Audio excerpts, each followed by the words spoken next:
Nonsense Books. By Edward Lear. How pleasant to know Mr. Lear. The following lines by Mr.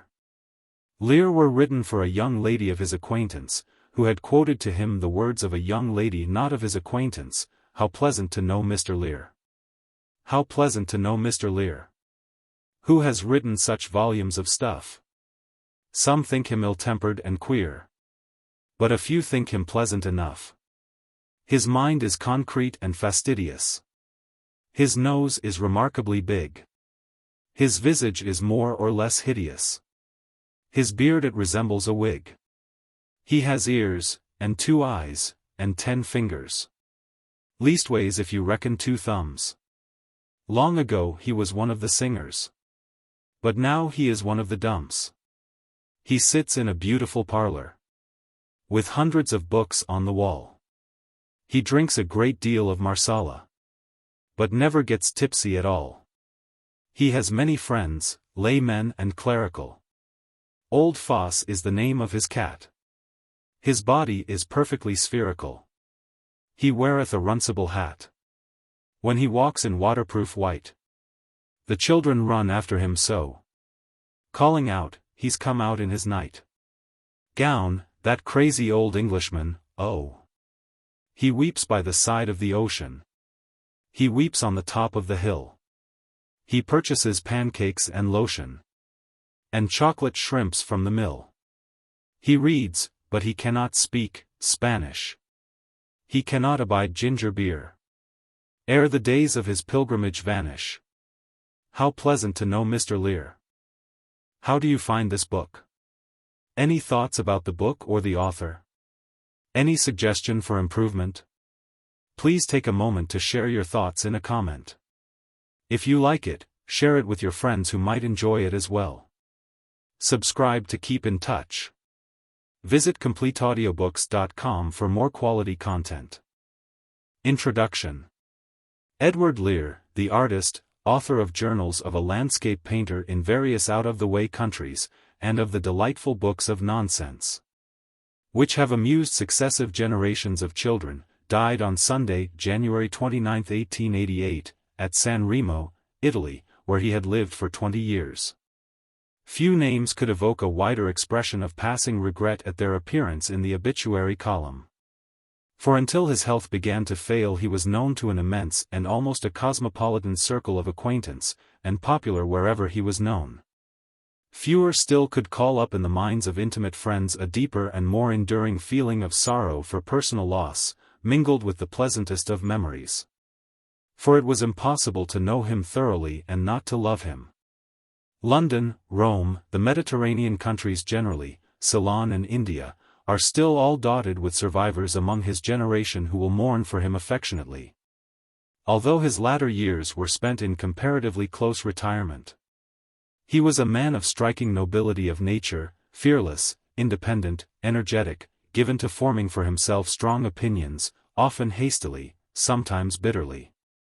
Not always strong or sound in judgment, but always seeking after truth in every matter, and following it as he understood it in scorn of consequence. Utterly unselfish, devoted to his friends, generous even to extravagance towards anyone who had ever been connected with his fortunes or his travels. Playful, light-hearted, witty, and humorous, but not without those occasional fits of black depression and nervous irritability to which such temperaments are liable. Great and varied as the merits of his pictures are, Lear hardly succeeded in achieving any great popularity as a landscape painter. His work was frequently done on private commission, and he rarely sent in pictures for the Academy or other exhibitions. His larger and more highly finished landscapes were unequal in technical perfection, sometimes harsh or cold in color or stiff in composition. Sometimes full of imagination, at others literal and prosaic, but always impressive reproductions of interesting or peculiar scenery. In later years he used in conversation to qualify himself as a topographical artist, and the definition was true, though not exhaustive. He had an intuitive and a perfectly trained eye for the character and beauty of distant mountain lines, the solemnity of rocky gorges, the majesty of a single mountain rising from a base of plain or sea, And he was equally exact in rendering the true forms of the middle distances and the specialties of foreground detail belonging to the various lands through which he had wandered as a sketcher.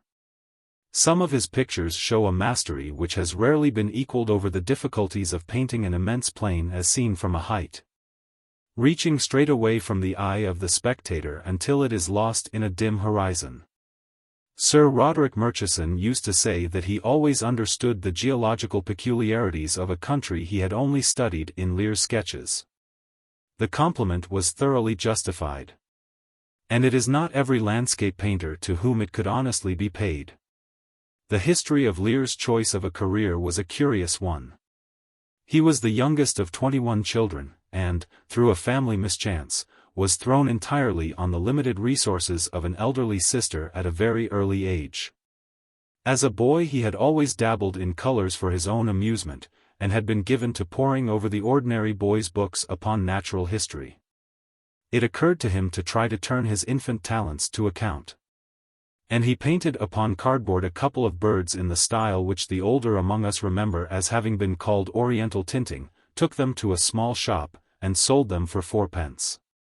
The kindness of friends, to whom he was ever grateful, gave him the opportunity of more serious and more remunerative study, and he became a patient and accurate zoological draftsman.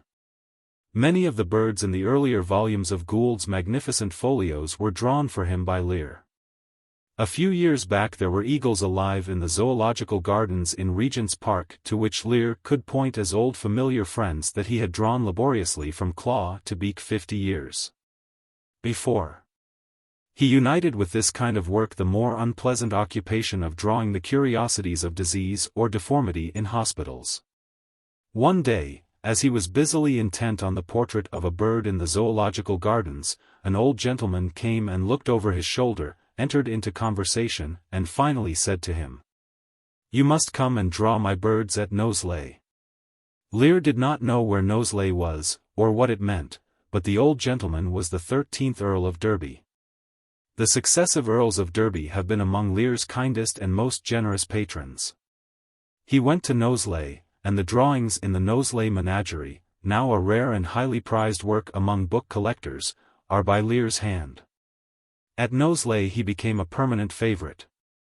And it was there that he composed in prolific succession his charming and wonderful series of utterly nonsensical rhymes and drawings. Lear had already begun seriously to study landscape. When English winters began to threaten his health, Lord Derby started a subscription which enabled him to go to Rome as a student and artist. And no doubt gave him recommendations among Anglo-Roman society which laid the foundations of a numerous clientele. It was in the Roman summers that Lear first began to exercise the taste for pictorial wandering which grew into a habit and a passion, to fill vivid and copious notebooks as he went, and to illustrate them by spirited and accurate drawings. And his first volume of illustrated excursions in Italy, published in 1846, is gratefully dedicated to his Knowsley patron. Only those who have traveled with him could know what a delightful comrade he was to men whose tastes ran more or less parallel to his own. It was not everybody who could travel with him, for he was so irrepressibly anxious not to lose a moment of the time at his disposal for gathering into his garners the beauty and interest of the lands over which he journeyed, that he was careless of comfort and health. Calabria, Sicily, the desert of Sinai, Egypt and Nubia, Greece and Albania, Palestine, Syria, Athos, Candia, Montenegro, Zagori, who knows now where Zagori is, or was? Were as thoroughly explored and sketched by him as the more civilized localities of Malta, Corsica, and Corfu. He read insatiably before starting all the recognized guidebooks and histories of the country he intended to draw. And his published itineraries are marked by great strength and literary interest quite irrespectively of the illustrations.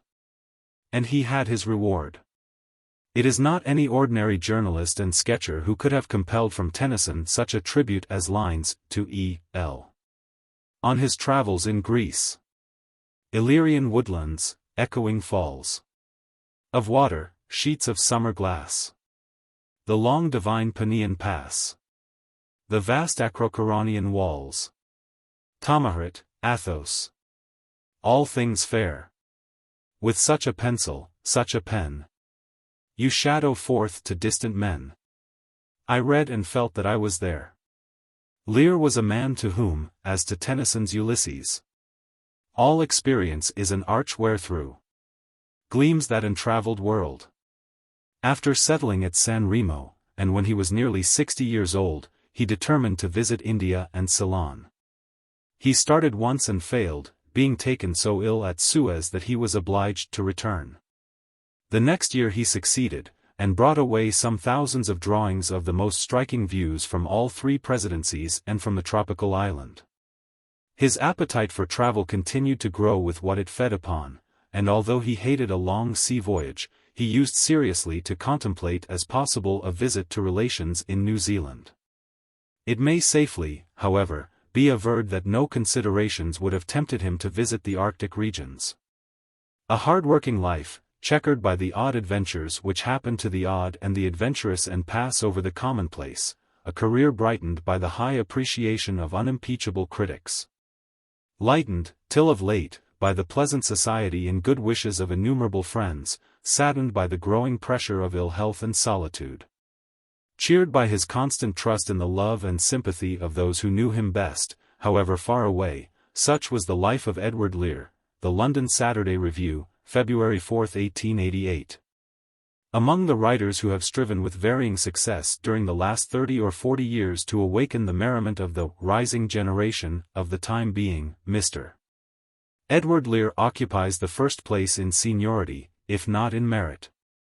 The parent of modern nonsense writers, he is distinguished from all his followers and imitators by the superior consistency with which he has adhered to his aim, that of amusing his readers by fantastic absurdities, as void of vulgarity or cynicism as they are incapable of being made to harbor any symbolical meaning. He never deviates into sense, but those who appreciate him never feel the need of such deviation. He has a genius for coining absurd names and words, which, even when they are suggested by the exigencies of his metre, have a ludicrous appropriateness to the matter in hand. His verse is, with the exception of a certain number of Cockney rhymes, wonderfully flowing and even melodious, or, as he would say, melodious, while to all these qualifications for his task must finally be added the happy gift of pictorial expression, enabling him to double, nay, often to quadruple, the laughable effect of his text by an inexhaustible profusion of the quaintest designs.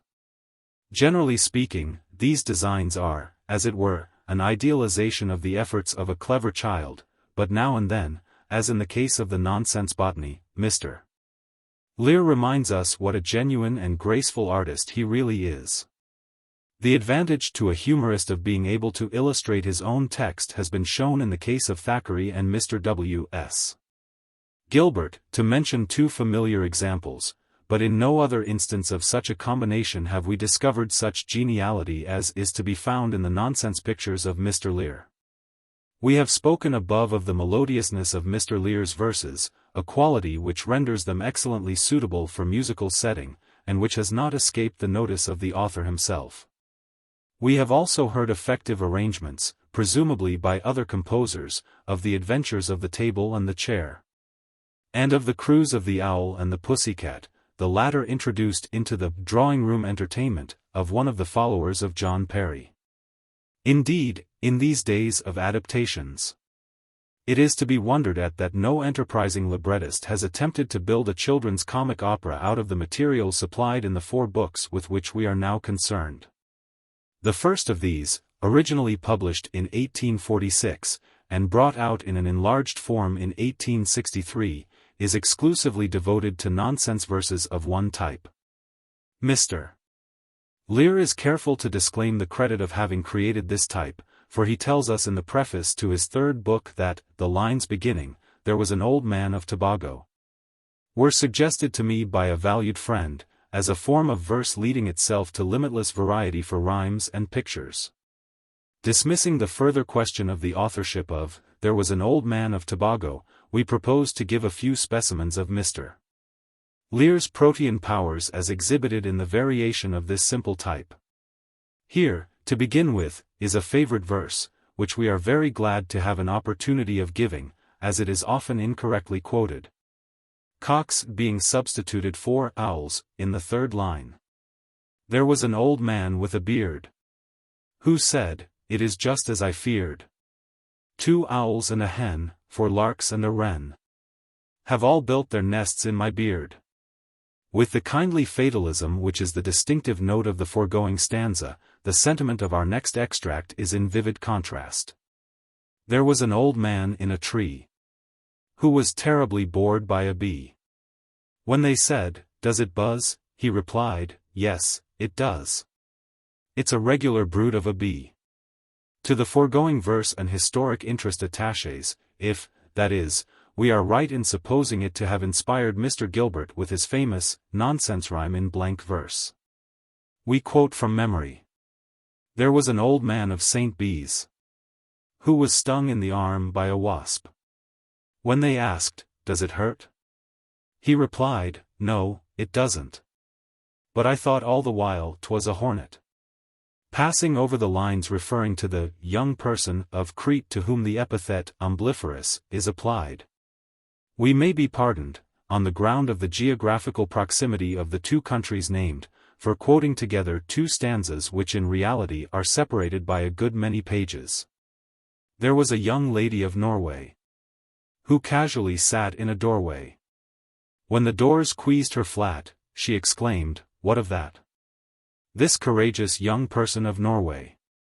There was a young lady of Sweden, who went by the slow train to Wheaton. When they cried, "Wheaton Station," she made no observation, but thought she should go back to Sweden. A noticeable feature about this first book, and one which we think is peculiar to it, is the harsh treatment which the eccentricities of the inhabitants of certain towns appear to have met with at the hands of their fellow residents. No less than 3 people are smashed: the old man of Whitehaven, who danced a quadrille with a raven, the old person of Buda, and the old man with a gong, who bumped at it all the day long, though in the last-named case we admit that there was considerable provocation. Before quitting the first nonsense book, we would point out that it contains 1 or 2 forms that are interesting. For instance, scrubbious, which we take to be a portmanteau word, and spickle-speckled, a favorite form of reduplication with Mr. Lear, and of which the best specimen occurs in his last book, He Tinkledy-Binkledy-Winkled the Bell. The second book, published in 1871, shows Mr. Lear in the maturity of sweet dissipience, and will perhaps remain the favorite volume of the 4 to grown-up readers. The nonsense songs are all good, and The Story of the 4 Little Children Who Went Round the World is the most exquisite piece of imaginative absurdity that the present writer is acquainted with. But before coming to that, let us quote a few lines from The Jumblies, who, as all the world knows, went to sea in a sieve. They sailed to the western sea, they did, to a land all covered with trees. And they bought an owl, and a useful cart, and a pound of rice, and a cranberry tart, and a hive of silvery bees. And they bought a pig, and some green jackdaws, and a lovely monkey with lollipop paws, and 40 bottles of ringbory, and no end of Stilton cheese. Far and few are the lands where the Jumblies live. Their heads are green, and their hands are blue. And they went to sea in a sieve. And in 20 years they all came back. In 20 years or more. And everyone said, "How tall they've grown." For they've been to the lakes, and the Torriable Zone, and the hills of the Chankly Bore. From the pedestrian excursion of the Table and the Chair, we cannot resist making a brief quotation, though in this, as in every case, the inability to quote the drawings also is a sad drawback. So they both went slowly down, and walked about the town, with a cheerful bumpy sound, as they toddled round and round. And everybody cried, as they hastened to their side, "See, the Table and the Chair have come out to take the air." But in going down an alley, to a castle in a valley, they completely lost their way. and wandered all the day, till, to see them safely back, they paid a ducky quack, and a beetle and a mouse, who took them to their house. Then they whispered to each other, "Oh, delightful little brother! What a lovely walk we've taken! Let us dine on beans and bacon." So the ducky and the leetle, Brownie Mousy, and the beetle, dined, and danced upon their heads, till they toddled to their beds. The story of the 4 little children who went round the world follows next. And the account of the manner in which they occupied themselves while on shipboard may be transcribed for the benefit of those unfortunate persons who have not perused the original. During the daytime Violet chiefly occupied herself in putting salt water into a churn, while her 3 brothers churned it violently in the hope it would turn into butter, which it seldom if ever did. After journeying for a time, they saw some land at a distance, and when they came to it they found it was an island made of water quite surrounded by earth. Besides that it was bordered by evanescent isthmuses with a great gulf stream running about all over it, so that it was perfectly beautiful, and contained only a single tree, 503 feet high. In a later passage, we read how, by and by the children came to a country where there were no houses, but only an incredibly innumerable number of large bottles without corks, and of a dazzling and sweetly susceptible blue color. Each of these blue bottles contained a bluebottlefly, and all these interesting animals live continually together in the most copious and rural harmony. Nor perhaps in many parts of the world is such perfect and abject happiness to be found. Our last quotation from this inimitable recital shall be from the description of their adventure on a great plain where they espied an object which, on a nearer approach and on an accurately cutaneous inspection, seemed to be somebody in a large white wig sitting on an armchair made of sponge cake and oyster shells. This turned out to be the cooperative cauliflower, who, while the whole party from the boat was gazing at him with mingled affection and disgust, suddenly arose, and in a somewhat plumdomphious manner hurried off towards the setting sun, his steps supported by 2 superincumbent confidential cucumbers, till he finally disappeared on the brink of the western sky in a crystal cloud of sudorific sand. So remarkable a sight of course impressed the 4 children very deeply, and they returned immediately to their boat with a strong sense of undeveloped asthma and a great appetite. In his 3rd book, Mr.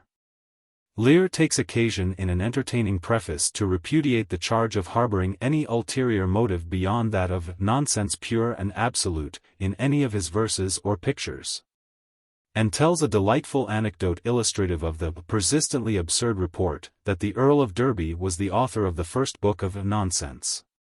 In this volume he reverts once more to the familiar form adopted in his original efforts, and with little falling off. It is to be remarked that the 3rd division is styled 26 Nonsense Rhymes and Pictures, although there is no more rhyme than reason in any of the set. Our favorite illustrations are those of the Scroobius snake who always wore a hat on his head, for fear he should bite anybody, and the visibly vicious vulture who wrote some verses to a veal cutlet in a volume bound in vellum. In the 4th and last of Mr. Lear's books, we meet not only with familiar words, but personages and places, old friends like the Jumblies, the Yongibongibo, the Quangle Wangle, the hills of the Chankly Bore, and the great Grombolian plain, as well as new creations, such as the Dong with a luminous nose, whose story is a sort of nonsense version of the love of Nausicaa for Ulysses, only that the sexes are inverted. In these verses, graceful fancy is so subtly interwoven with nonsense as almost to beguile us into feeling a real interest in Mr. Lear's absurd creations. So again in the Pelican Chorus, there are some charming lines. By day we fish, and at eve we stand on long bare islands of yellow sand. And when the sun sinks slowly down, and the great rock walls grow dark and brown, when the purple river rolls fast and dim, and the ivory ibis star-like skim, wing to wing we dance around, etc. The other nonsense poems are all good, but we have no space for further quotation, and will take leave of our subject by propounding the following set of examination questions which a friend who is deeply versed in Mr. Lear's books has drawn up for us. What do you gather from a study of Mr. Lear's works to have been the prevalent characteristics of the inhabitants of Gretna, Prague, Thermopylae, Wick, and Hong Kong? State briefly what historical events are connected with Ischia, Chertsey, Whitehaven, Bullock, and Geliboli. Comment, with illustrations, upon Mr. Lear's use of the following words: runcible, propitious, delamphius, borasible, physgigious, himmeltaneous, tumbledum-down, spongitaneous. Enumerate accurately all the animals who lived on the Quangle-Wangle's hat. And explain how the Quangle-Wangle was enabled at once to enlighten his 5 traveling companions as to the true nature of the cooperative cauliflower. What were the names of the 5 daughters of the old person of China, and what was the purpose for which the old man of the Dargle purchased 6 barrels of gargle? Collect notices of King Xerxes in Mr. Lear's works, and state your theory, if you have any, as to the character and appearance of Nupeter Pifkin. Draw pictures of the plum-pudding flea, and the mopsican flopsican bear, and state by whom waterproof tubs were first used. There was an old man at a station, who made a promiscuous oration. What bearing may we assume the foregoing couplet to have upon Mr. Lear's political views? The London Spectator.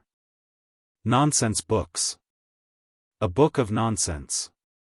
There was an old dairy, who loved to see little folks merry. So he made them a book, and with laughter they shook at the fun of that dairy. Dedication.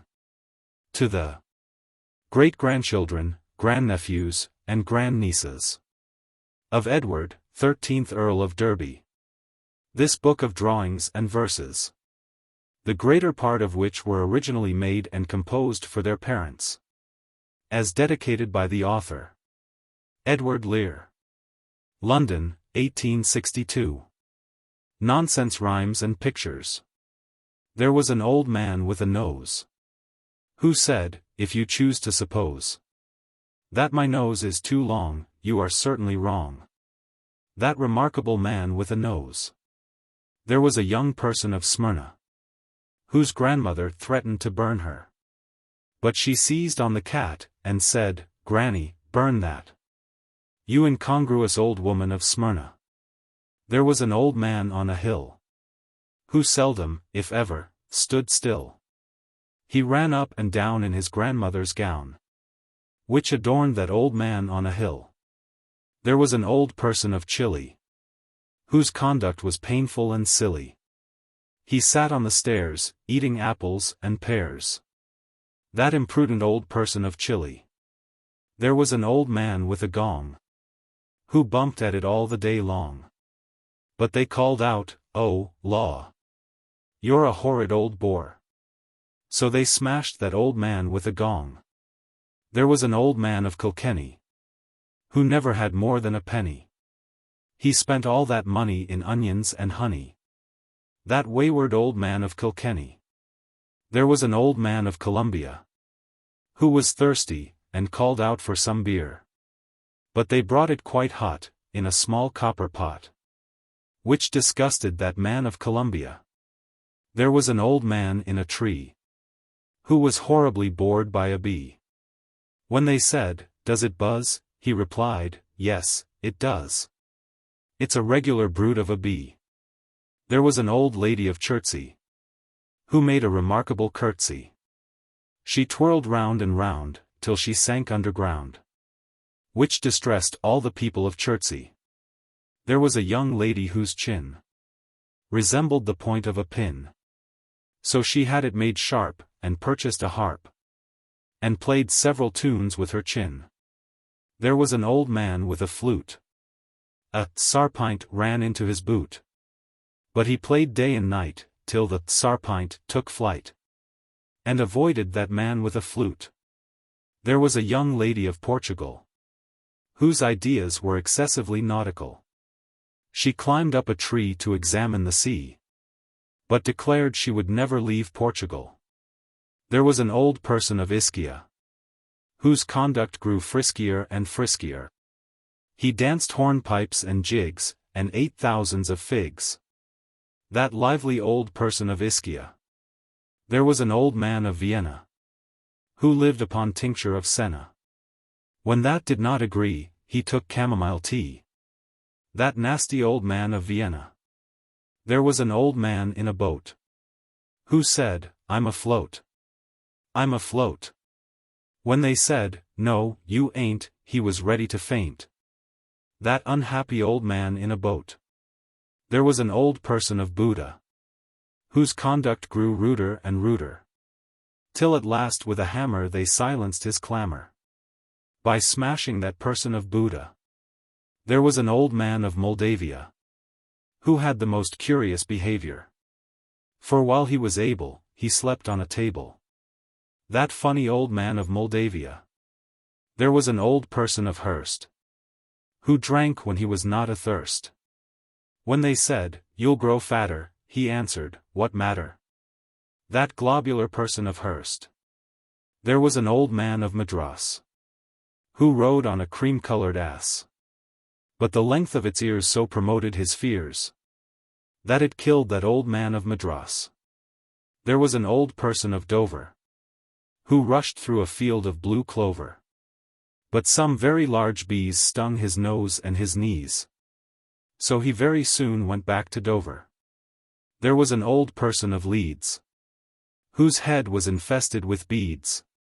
She sat on a stool and ate gooseberry fool, which agreed with that person of Leeds.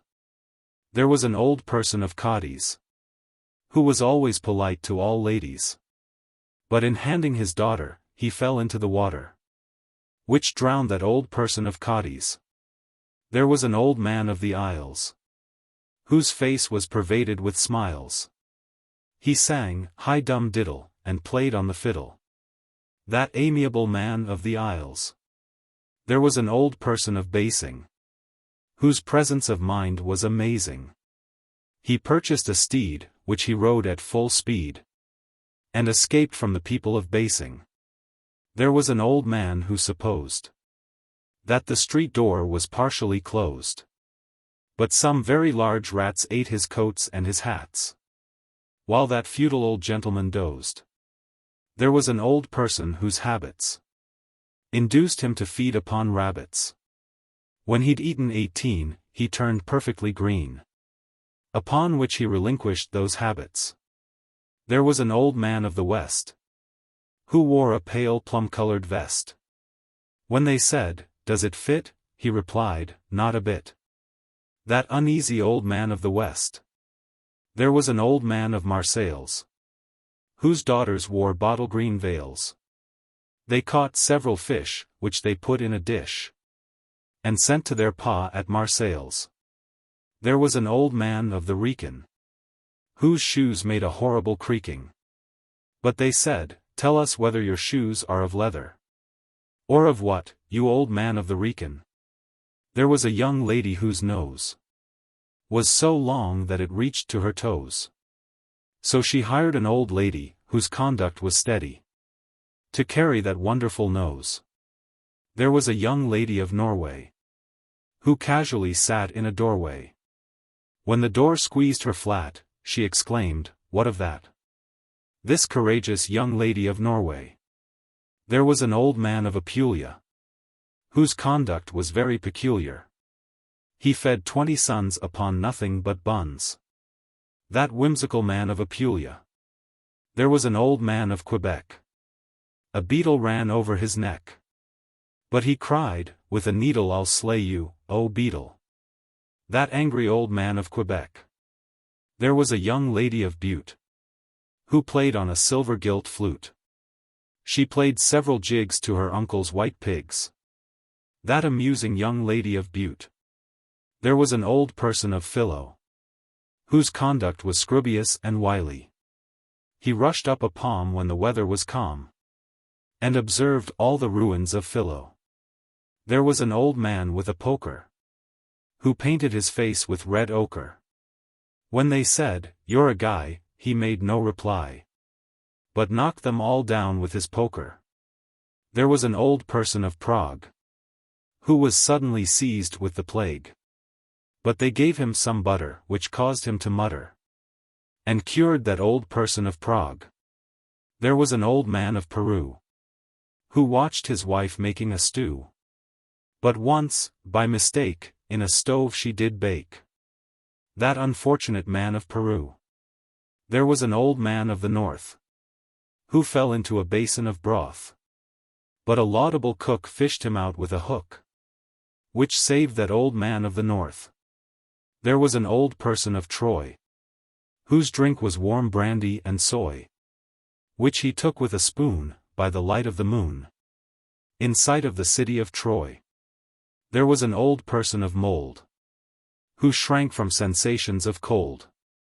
So he purchased some muffs, some furs, and some fluffs, and wrapped himself well from the cold. There was an old person of Traying, who embellished his nose with a ring. He gazed at the moon every evening in June. That ecstatic old person of Traying. There was an old man of Nepal. From his horse had a terrible fall, but, though split quite in two, with some very strong glue, they mended that man of Nepal. There was an old man of the Nile, who sharpened his nails with a file, till he cut off his thumbs, and said calmly, "This comes of sharpening one's nails with a file."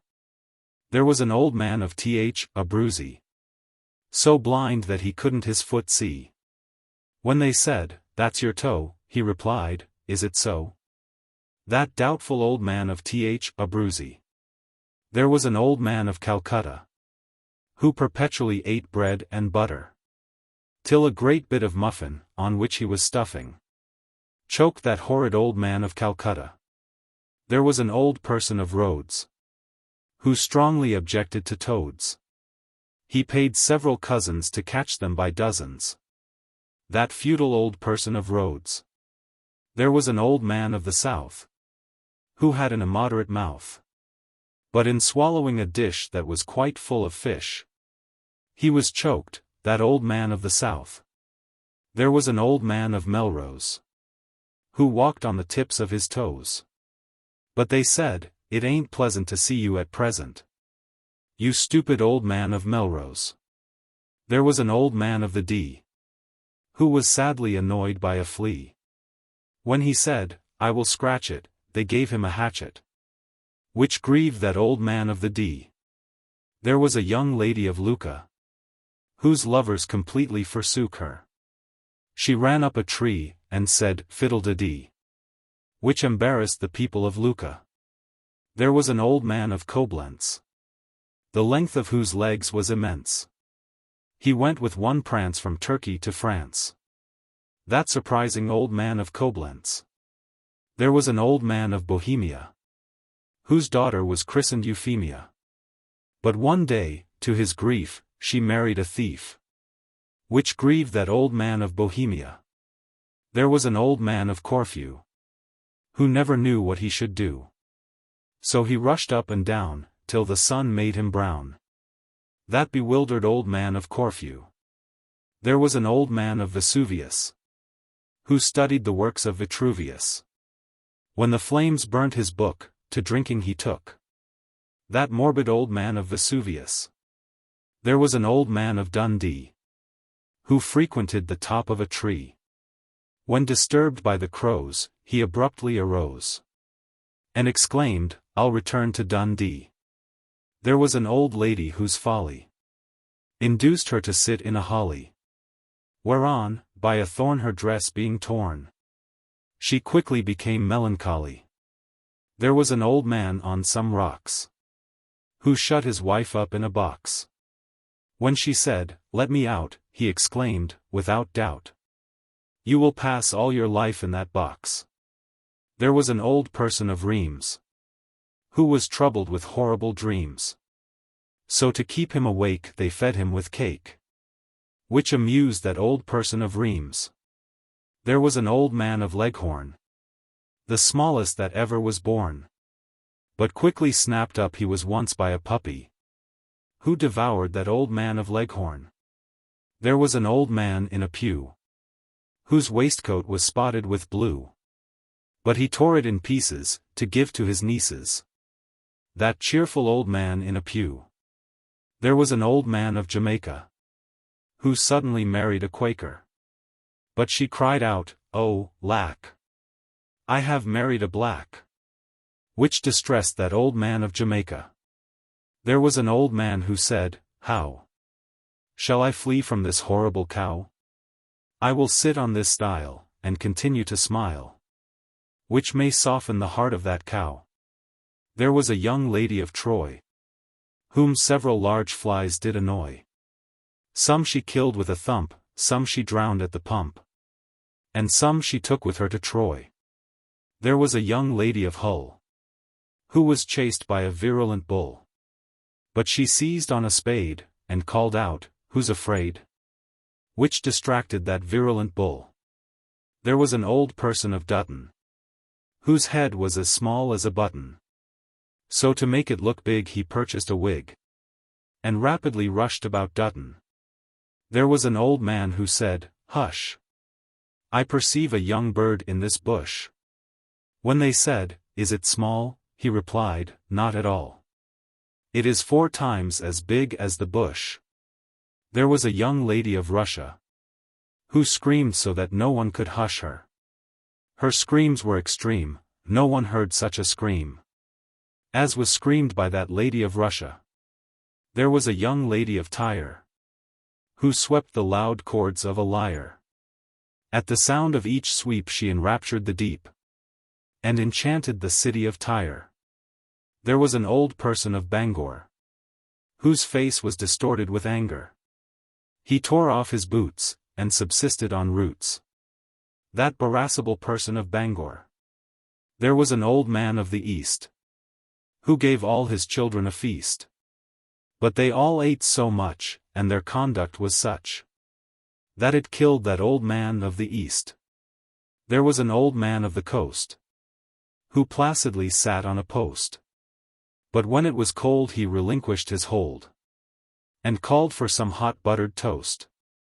There was an old man of Kamchatka, who possessed a remarkably fat cur. His gait and his waddle were held as a model to all the fat dogs in Kamchatka. There was an old person of Gretna, who rushed down the crater of Etna. When they said, "Is it hot?" he replied, "No, it's not." That mendacious old person of Gretna.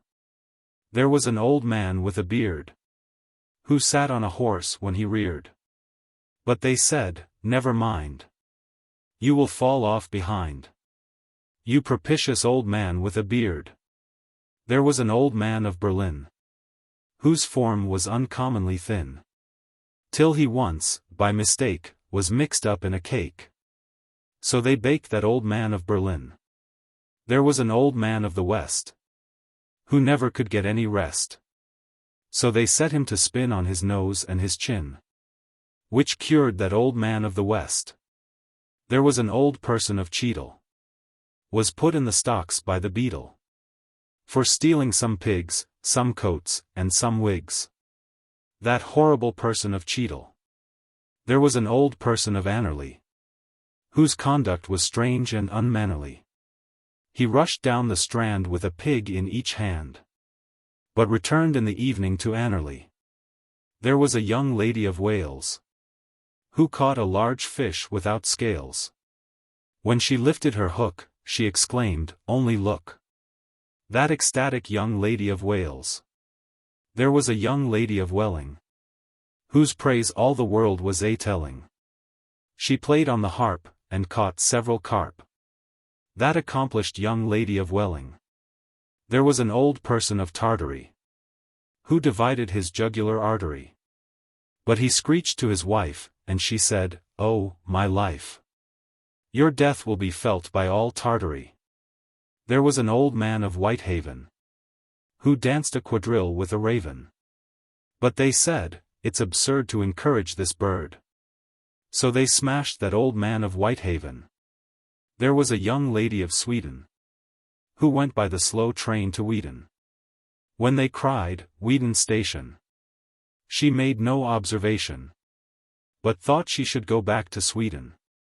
There was an old person of Chester, whom several small children did pester. They threw some large stones, which broke most of his bones, and displease that old person of Chester. There was an old man of the Cape, who possessed a large Barbary ape. Till the ape, one dark night, set the house all alight, which burned that old man of the Cape. There was an old person of Burton, whose answers were rather uncertain. When they said, "How ye do?" he replied, "Who are you?" That distressing old person of Burton. There was an old person of EMS, who casually fell in the Thames. And when he was found, they said he was drowned. That unlucky old person of EMS. There was a young girl of Majorca, whose aunt was a very fast walker. She walked 70 miles, and leaped 15 stiles, which astonished that girl of Majorca. There was a young lady of Poole, whose soup was excessively cool, so she put it to boil by the aid of some oil. That ingenious young lady of Poole. There was an old lady of Prague, whose language was horribly vague. When they said, "Are these caps?" she answered, "Perhaps." That oracular lady of Prague. There was a young lady of Parma, whose conduct grew calmer and calmer. When they said, "Are you dumb?" she merely said, "Hum." That provoking young lady of Parma. There was an old person of Sparta, who had 25 sons and 1 daughter. He fed them on snails, and weighed them in scales. That wonderful person of Sparta. There was an old man on whose nose most birds of the air could repose, but they all flew away at the closing of day, which relieved that old man and his nose. There was a young lady of Turkey, who wept when the weather was murky. When the day turned out fine, she ceased to repine. That capricious young lady of Turkey. There was an old man of Aosta, who possessed a large cow, but he lost her. But they said, "Don't you see she has run up a tree? You invidious old man of Aosta?" There was a young person of Crete, whose toilette was far from complete. She dressed in a sack spickle-speckled with black. That umbelliferous person of Crete.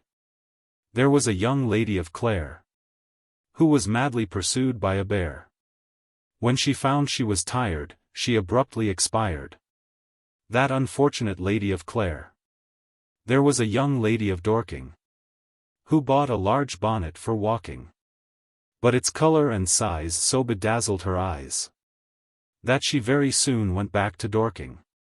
There was an old man of Cape Horn, who wished he had never been born. So he sat on a chair till he died of despair. That dolorous man of Cape Horn. There was an old person of Cromer, who stood on one leg to read Homer. When he found he grew stiff, he jumped over the cliff. Which concluded that person of Cromer. There was an old man of the Hague, whose ideas were excessively vague. He built a balloon to examine the moon. That deluded old man of the Hague. There was an old person of Spain, who hated all trouble and pain. So he sat on a chair with his feet in the air. That umbrageous old person of Spain. There was an old man who said, "Well, will nobody answer this bell? I have pulled day and night, till my hair has grown white. But nobody answers this bell." There was an old man with an owl, who continued to bother and howl. He sat on a rail, and imbibed bitter ale, which refreshed that old man and his owl. There was an old man in a casement, who held up his hands in amazement. When they said, "Sir, you'll fall," he replied, "Not at all."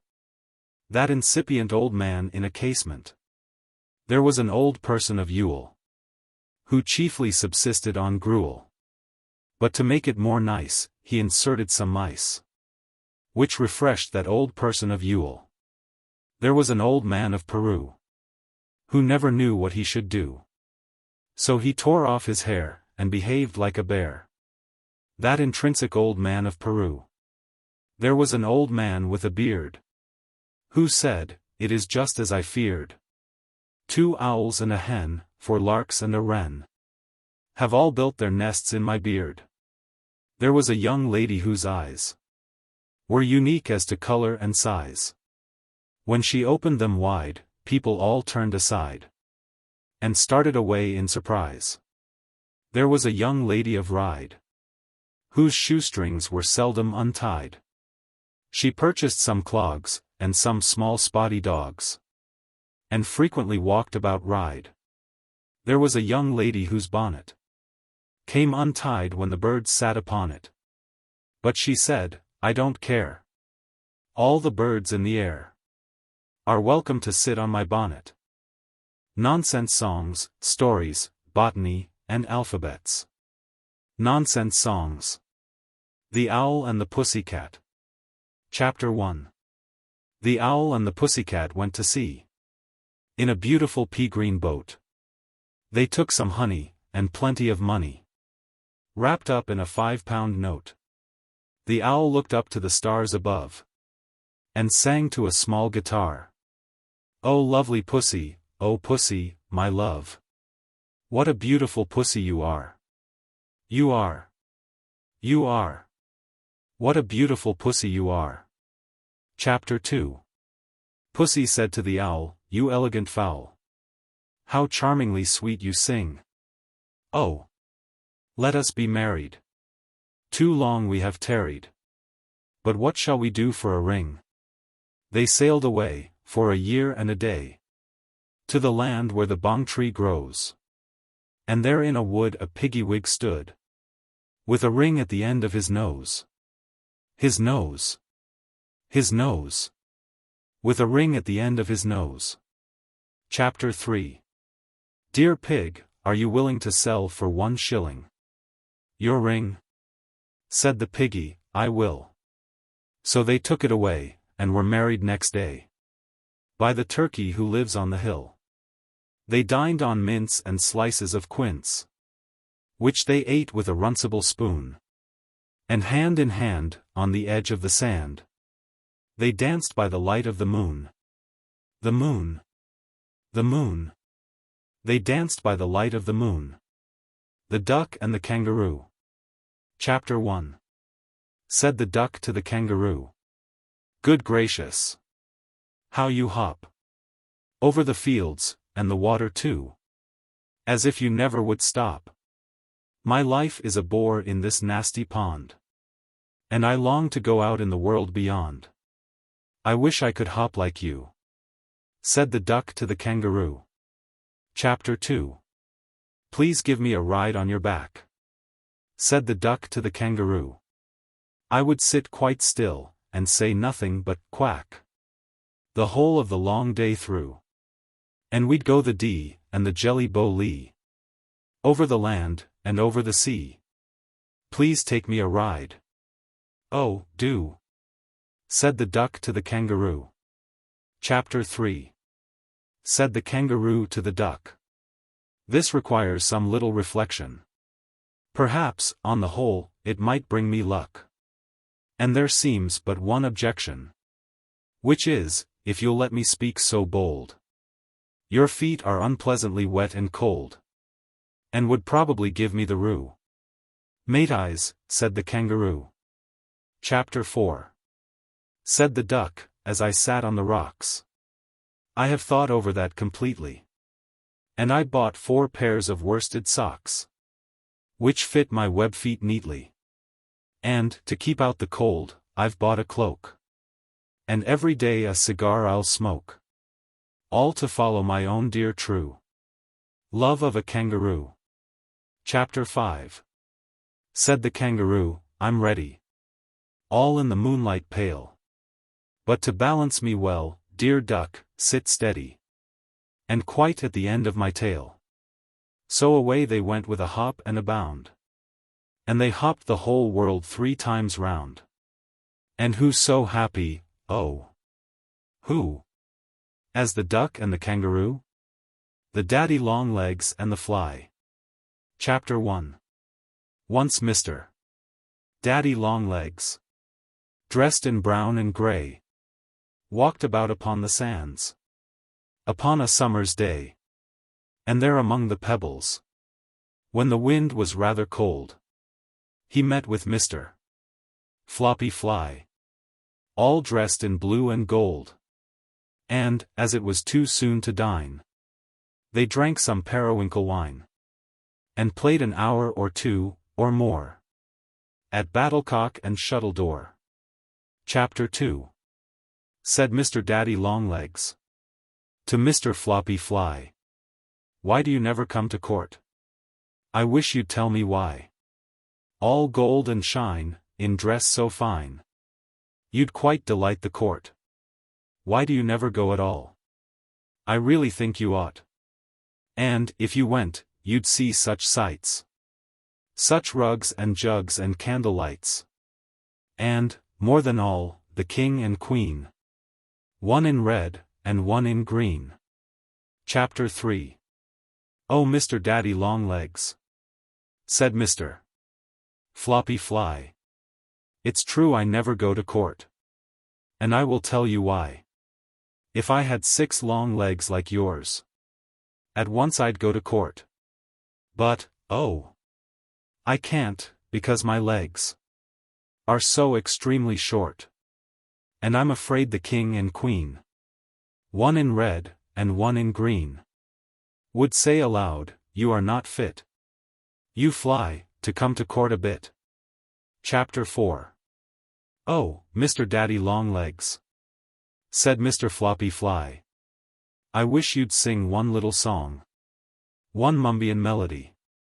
You used to sing so awful well in former days gone by. But now you never sing at all. I wish you'd tell me why. For, if you would, the silvery sound would please the shrimps and cockles round, and all the crabs would gladly come to hear you sing, ah, hum-dee-hum." Chapter 5. Said Mr. Daddy Longlegs, "I can never sing again.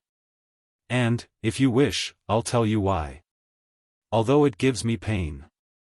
For years I cannot hum a bit, or sing the smallest song.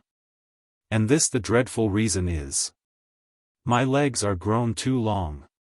My 6 long legs, all here and there, oppress my bosom with despair. And, if I stand or lie or sit, I cannot sing one single bit." Chapter 6. So Mr.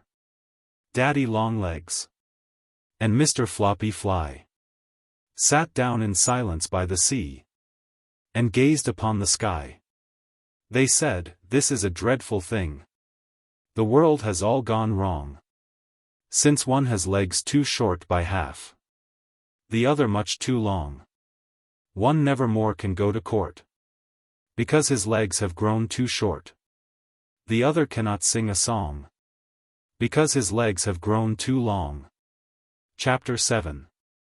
Then Mr. Daddy Longlegs and Mr. Floppy Fly rushed downward to the foamy sea, with one spontaneous cry. And there they found a little boat, whose sails were pink and gray. And off they sailed among the waves, far and far away. They sailed across the silent main, and reached the great Grombulian plain. And there they play forevermore, at battlecock and shuttledore. The Jumblies. Chapter 1. They went to sea in a sieve, they did.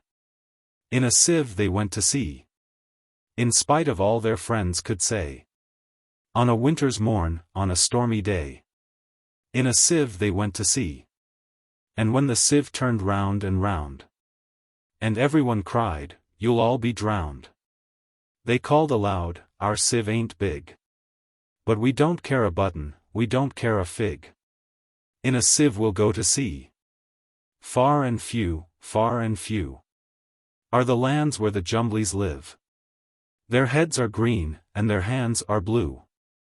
And they went to sea in a sieve. Chapter 2. They sailed away in a sieve, they did. In a sieve they sailed so fast, with only a beautiful pea-green veil, tied with a ribbon, by way of a sail, to a small tobacco pipe mast. And everyone said who saw them go, Oh, won't they be soon upset, you know? For the sky is dark, and the voyage is long. And, happen what may, it's extremely wrong in a sieve to sail so fast. Far and few are the lands where the Jumblies live. Their heads are green, and their hands are blue. And they went to sea in a sieve. Chapter 3. The water it soon came in, it did. The water it soon came in. So, to keep them dry, they wrapped their feet in a pinky paper all folded neat. And they fastened it down with a pin. And they passed the night in a crockery jar. And each of them said, "How wise we are!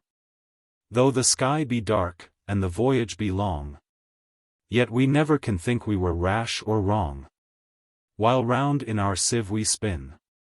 Far and few are the lands where the Jumblies live. Their heads are green, and their hands are blue. And they went to sea in a sieve." Chapter 4. And all night long they sailed away. And when the sun went down, they whistled and warbled a moony song, to the echoing sound of a coppery gong, in the shade of the mountains brown. Oh Timbaloo! How happy we are, when we live in a sieve and a crockery jar. And all night long, in the moonlight pale, we sail away with a pea-green sail, in the shade of the mountains brown. Far and few are the lands where the Jumblies live. Their heads are green, and their hands are blue. And they went to sea in a sieve. Chapter 5. They sailed to the western sea, they did. To a land all covered with trees. And they bought an owl, and a useful cart, and a pound of rice, and a cranberry tart, and a hive of silvery bees. And they bought a pig, and some green jackdaws, and a lovely monkey with lollipop paws, and 40 bottles of ringboree, and no end of Stilton cheese. Far and few are the lands where the Jumblies live. Their heads are green, and their hands are blue.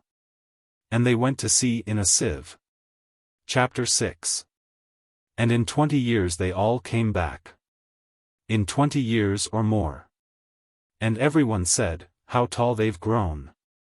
For they've been to the lakes, and the Torriable Zone, and the hills of the Chankly Bore. And they drank their health, and gave them a feast of dumplings made of beautiful yeast. And everyone said, if we only live, we, too, will go to sea in a sieve, to the hills of the Chankly Bore. Far and few are the lands where the Jumblies live. Their heads are green, and their hands are blue. And they went to sea in a sieve. The Nutcrackers and the Sugar Tongs. Chapter 1. The Nutcrackers sat by a plate on the table. The Sugar Tongs sat by a plate at his side. And the Nutcracker said, "Don't you wish we were able along the blue hills and green meadows to ride? Must we drag on this stupid existence forever? So idle and weary, so full of remorse, while everyone else takes his pleasure, and never seems happy unless he is riding a horse." Chapter 2. Don't you think we could ride without being instructed? Without any saddle or bridle or spur? Our legs are so long, and so aptly constructed. I'm sure that an accident could not occur. Let us all of a sudden hop down from the table, and hustle downstairs, and each jump on a horse. Shall we try? Shall we go? Do you think we are able? The Sugar Tongs answered distinctly, "Of course." Chapter 3. So down the long staircase they hopped in a minute. The Sugar Tongs snapped, and the Crackers said, "Crack." The stable was open, the horses were in it. Each took out a pony, and jumped on his back. The cat in a fright scrambled out of the doorway. The mice tumbled out of a bundle of hay. The brown and white rats, and the black ones from Norway, screamed out, "They are taking the horses away." Chapter 4. The whole of the household was filled with amazement. The cups and the saucers danced madly about. The plates and the dishes looked out of the casement. The saltcellar stood on his head with a shout. The spoons, with a clatter, looked out of the lattice.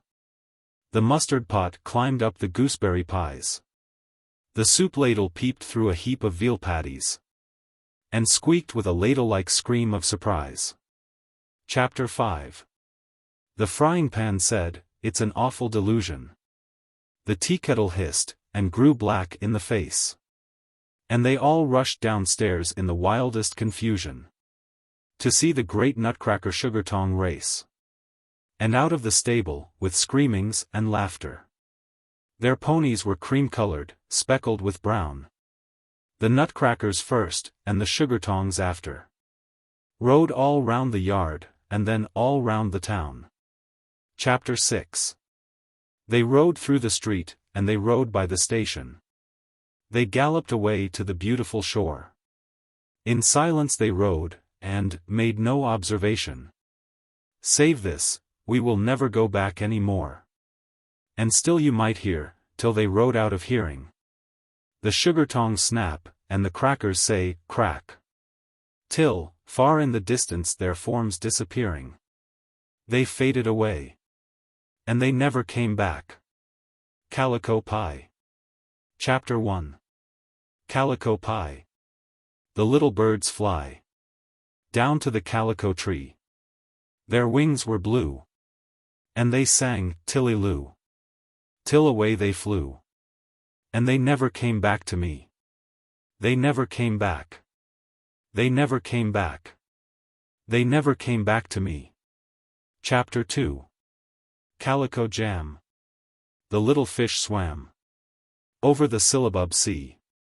He took off his hat to the sole and the sprat and the willoughby what. But he never came back to me. He never came back. He never came back. He never came back to me. Chapter 3. Calico Ban. The little mice ran to be ready in time for tea.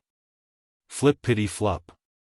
They drank it all up, and danced in the cup. But they never came back to me.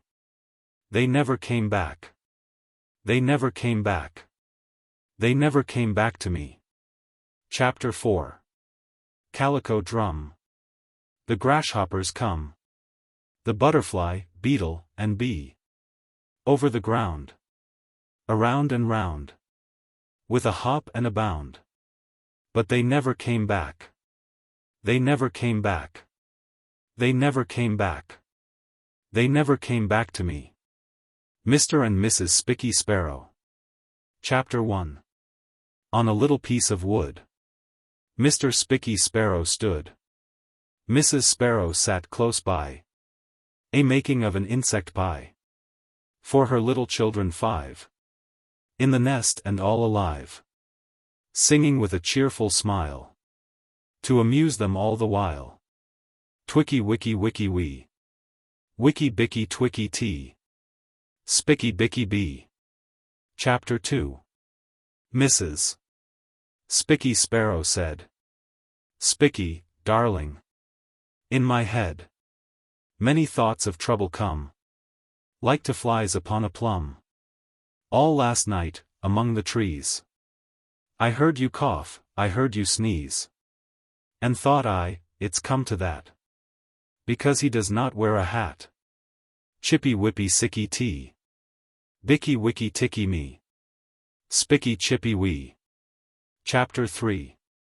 Not that you are growing old, but the nights are growing cold. No one stays out all night long without a hat, I'm sure it's wrong. Mr. Spicky said, how kind, dear, you are, to speak your mind. All your life I wish you luck. You are, a lovely duck. Witchy witchy witchy wee.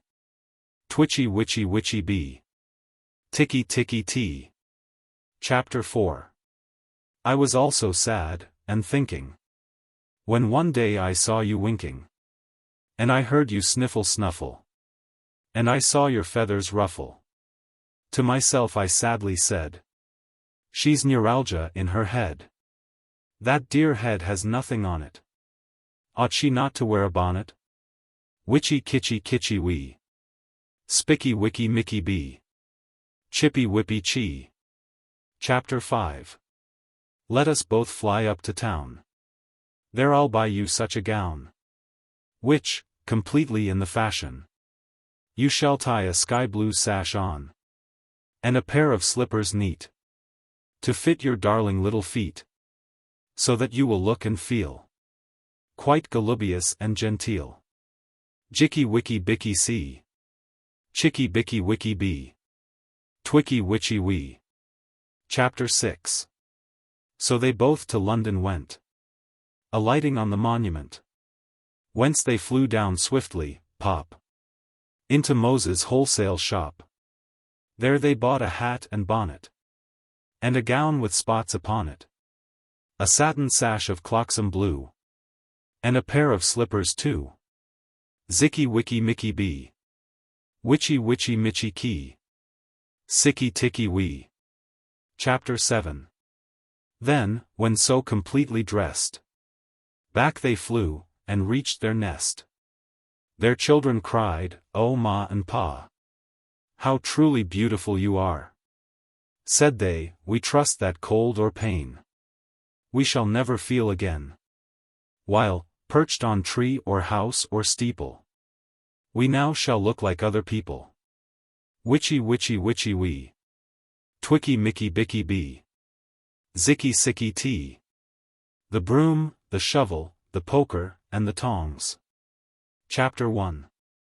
The broom and the shovel, the poker and tongs. They all took a drive in the park, and they each sang a song, ding-a-dong, ding-a-dong, before they went back in the dark. Mr. Poker he sat quite upright in the coach. Mr. Tongs made a clatter and clash. Miss Shovel was dressed all in black, with a brooch. Mrs. Broom was in blue, with a sash. Ding-a-dong, ding-a-dong.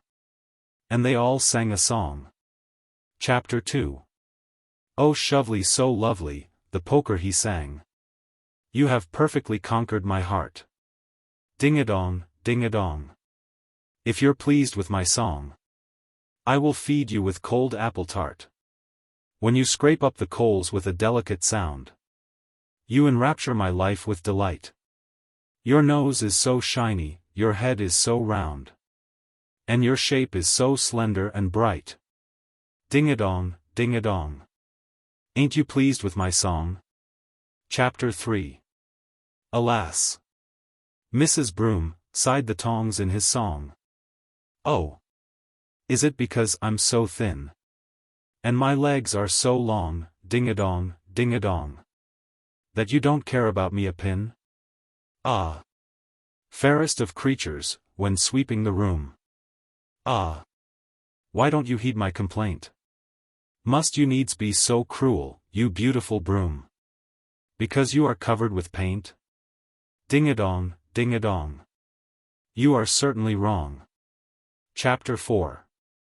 Mrs. Broom and Miss Shovel together they sang. "What nonsense you're singing today!" Said the shovel, "I'll certainly hit you a bang." Said the broom, "And I'll sweep you away." So the coachman drove homeward as fast as he could, perceiving their anger with pain. But they put on the kettle, and little by little, they all became happy again. Ding-a-dong, ding-a-dong. There's an end of my song. The Table and the Chair. Chapter 1. Said the table to the chair, "You can hardly be aware how I suffer from the heat, and from chilblains on my feet. If we took a little walk, we might have a little talk. Pray let us take the air." Said the table to the chair. Chapter 2. Said the chair unto the table, "Now, you know we are not able. How foolishly you talk, when you know we cannot walk." Said the table with a sigh, "It can do no harm to try. I've as many legs as you. Why can't we walk on two?" Chapter 3. So they both went slowly down, and walked about the town, with a cheerful bumpy sound, as they toddled round and round. And everybody cried, as they hastened to their side, "See! The table and the chair have come out to take the air." Chapter 4. But in going down an alley, to a castle in a valley, they completely lost their way, and wandered all the day, till, to see them safely back, they paid a ducky quack, and a beetle, and a mouse, who took them to their house. Chapter 5. Then they whispered to each other, "Oh, delightful little brother! What a lovely walk we've taken! Let us dine on beans and bacon." So the ducky and the leetle, Brownie Mousy and the beetle, dined, and danced upon their heads, till they toddled to their beds. Nonsense stories. The story of the 4 little children who went round the world. Once upon a time, a long while ago, there were 4 little people whose names were Violet, Slingsby, Guy, and Lionel. And they all thought they should like to see the world. So they bought a large boat to sail quite round the world by sea, and then they were to come back on the other side by land.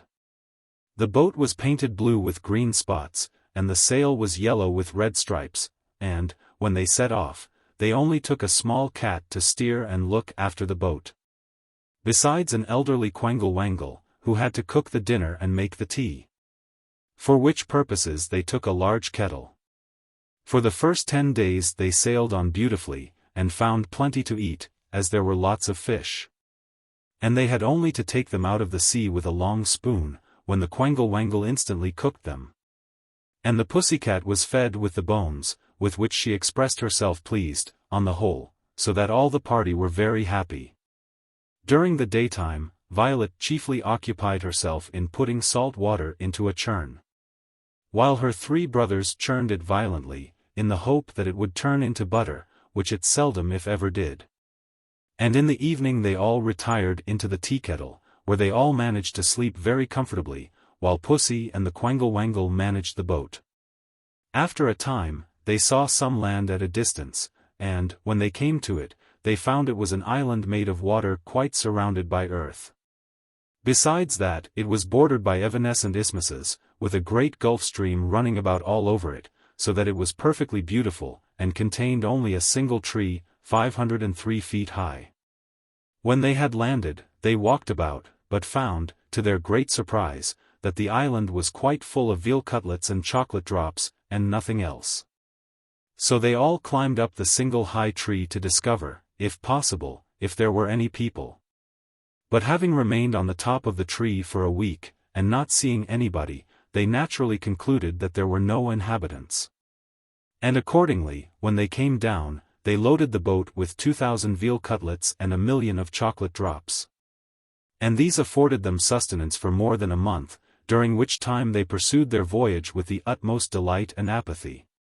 After this they came to a shore where there were no less than 65 great red parrots with blue tails, sitting on a rail all of a row, and all fast asleep. And I am sorry to say that the Pussycat and the quangle-wangle crept softly, and bit off the tail feathers of all the 65 parrots, for which Violet reproved them both severely. Notwithstanding which, she proceeded to insert all the feathers, 260 in number, in her bonnet, thereby causing it to have a lovely and glittering appearance, highly prepossessing and efficacious. The next thing that happened to them was in a narrow part of the sea, which was so entirely full of fishes that the boat could go on no farther, so they remained there about 6 weeks. Till they had eaten nearly all the fishes, which were soles, and already cooked, and covered with shrimp sauce, so that there was no trouble whatever. And as the few fishes who remained uneaten complained of the cold, as well as of the difficulty they had in getting any sleep on account of the extreme noise made by the Arctic bears and the tropical turnspits, which frequented the neighborhood in great numbers, Violet most amiably knitted a small woolen frock for several of the fishes, and Slingsby administered some opium drops to them. through which kindness they became quite warm, and slept soundly. Then they came to a country which was wholly covered with immense orange trees of a vast size, and quite full of fruit. So they all landed, taking with them the tea kettle, intending to gather some of the oranges, and place them in it. But, while they were busy about this, a most dreadfully high wind rose, and blew out most of the parrot-tail feathers from Violet's bonnet. That, however, was nothing compared with the calamity of the oranges falling down on their heads by millions and millions, which thumped and bumped and bumped and thumped them all so seriously that they were obliged to run as hard as they could for their lives. Besides that the sound of the oranges rattling on the tea kettle was of the most fearful and amazing nature. Nevertheless, they got safely to the boat, although considerably vexed and hurt. And the Quangle-Wangle's right foot was so knocked about, that he had to sit with his head in his slipper for at least a week. This event made them all for a time rather melancholy, and perhaps they might never have become less so, had not Lionel, with a most praiseworthy devotion and perseverance, continued to stand on one leg, and whistle to them in a loud and lively manner, which diverted the whole party so extremely that they gradually recovered their spirits, and agreed that whenever they should reach home, they would subscribe towards a testimonial to Lionel, entirely made of gingerbread and raspberries, as an earnest token of their sincere and grateful affection.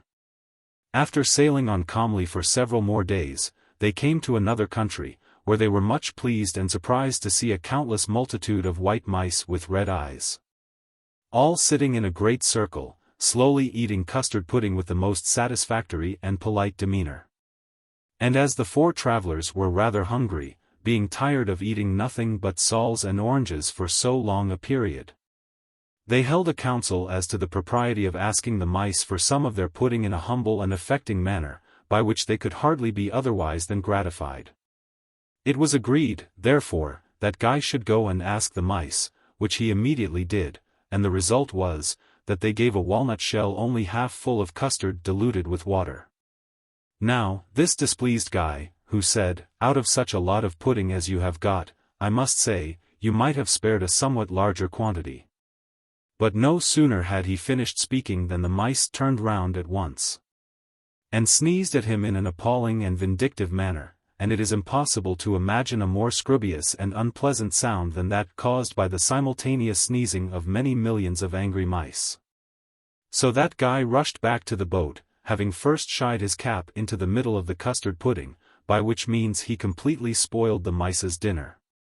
By and by the 4 children came to a country where there were no houses, but only an incredibly innumerable number of large bottles without corks, and of a dazzling and sweetly susceptible blue color. Each of these blue bottles contained a bluebottle fly. And all these interesting animals live continually together in the most copious and rural harmony, nor perhaps in many parts of the world is such perfect and abject happiness to be found. Violet and Slingsby and Guy and Lionel were greatly struck with this singular and instructive settlement. And, having previously asked permission of the bluebottle flies, which was most courteously granted, the boat was drawn up to the shore. And they proceeded to make tea in front of the bottles, but as they had no tea leaves, they merely placed some pebbles in the hot water. And the Quangle-Wangle played some tunes over it on an accordion, by which, of course, tea was made directly, and of the very best quality. The 4 children then entered into conversation with the bluebottle flies, who discoursed in a placid and genteel manner, though with a slightly buzzing accent, chiefly owing to the fact that they each held a small clothes brush between their teeth, which naturally occasioned a fizzy, extraneous utterance. "Why," said Violet, "would you kindly inform us, do you reside in bottles, and, if in bottles at all, why not, rather, in green or purple, or, indeed, in yellow bottles?" To which questions a very aged bluebottle fly answered, "We found the bottles here all ready to live in. That is to say, our great-great-great-great-great-grandfathers did, so we occupied them at once. And, when the winter comes on, we turn the bottles upside down, and consequently rarely feel the cold at all. And you know very well that this could not be the case with bottles of any other color than blue."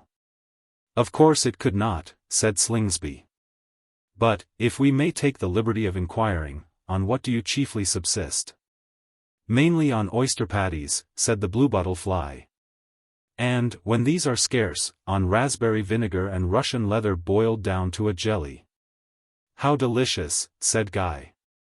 To which Lionel added, huzz. And all the bluebottle flies said, buzz. At this time, an elderly fly said it was the hour for the evening song to be sung.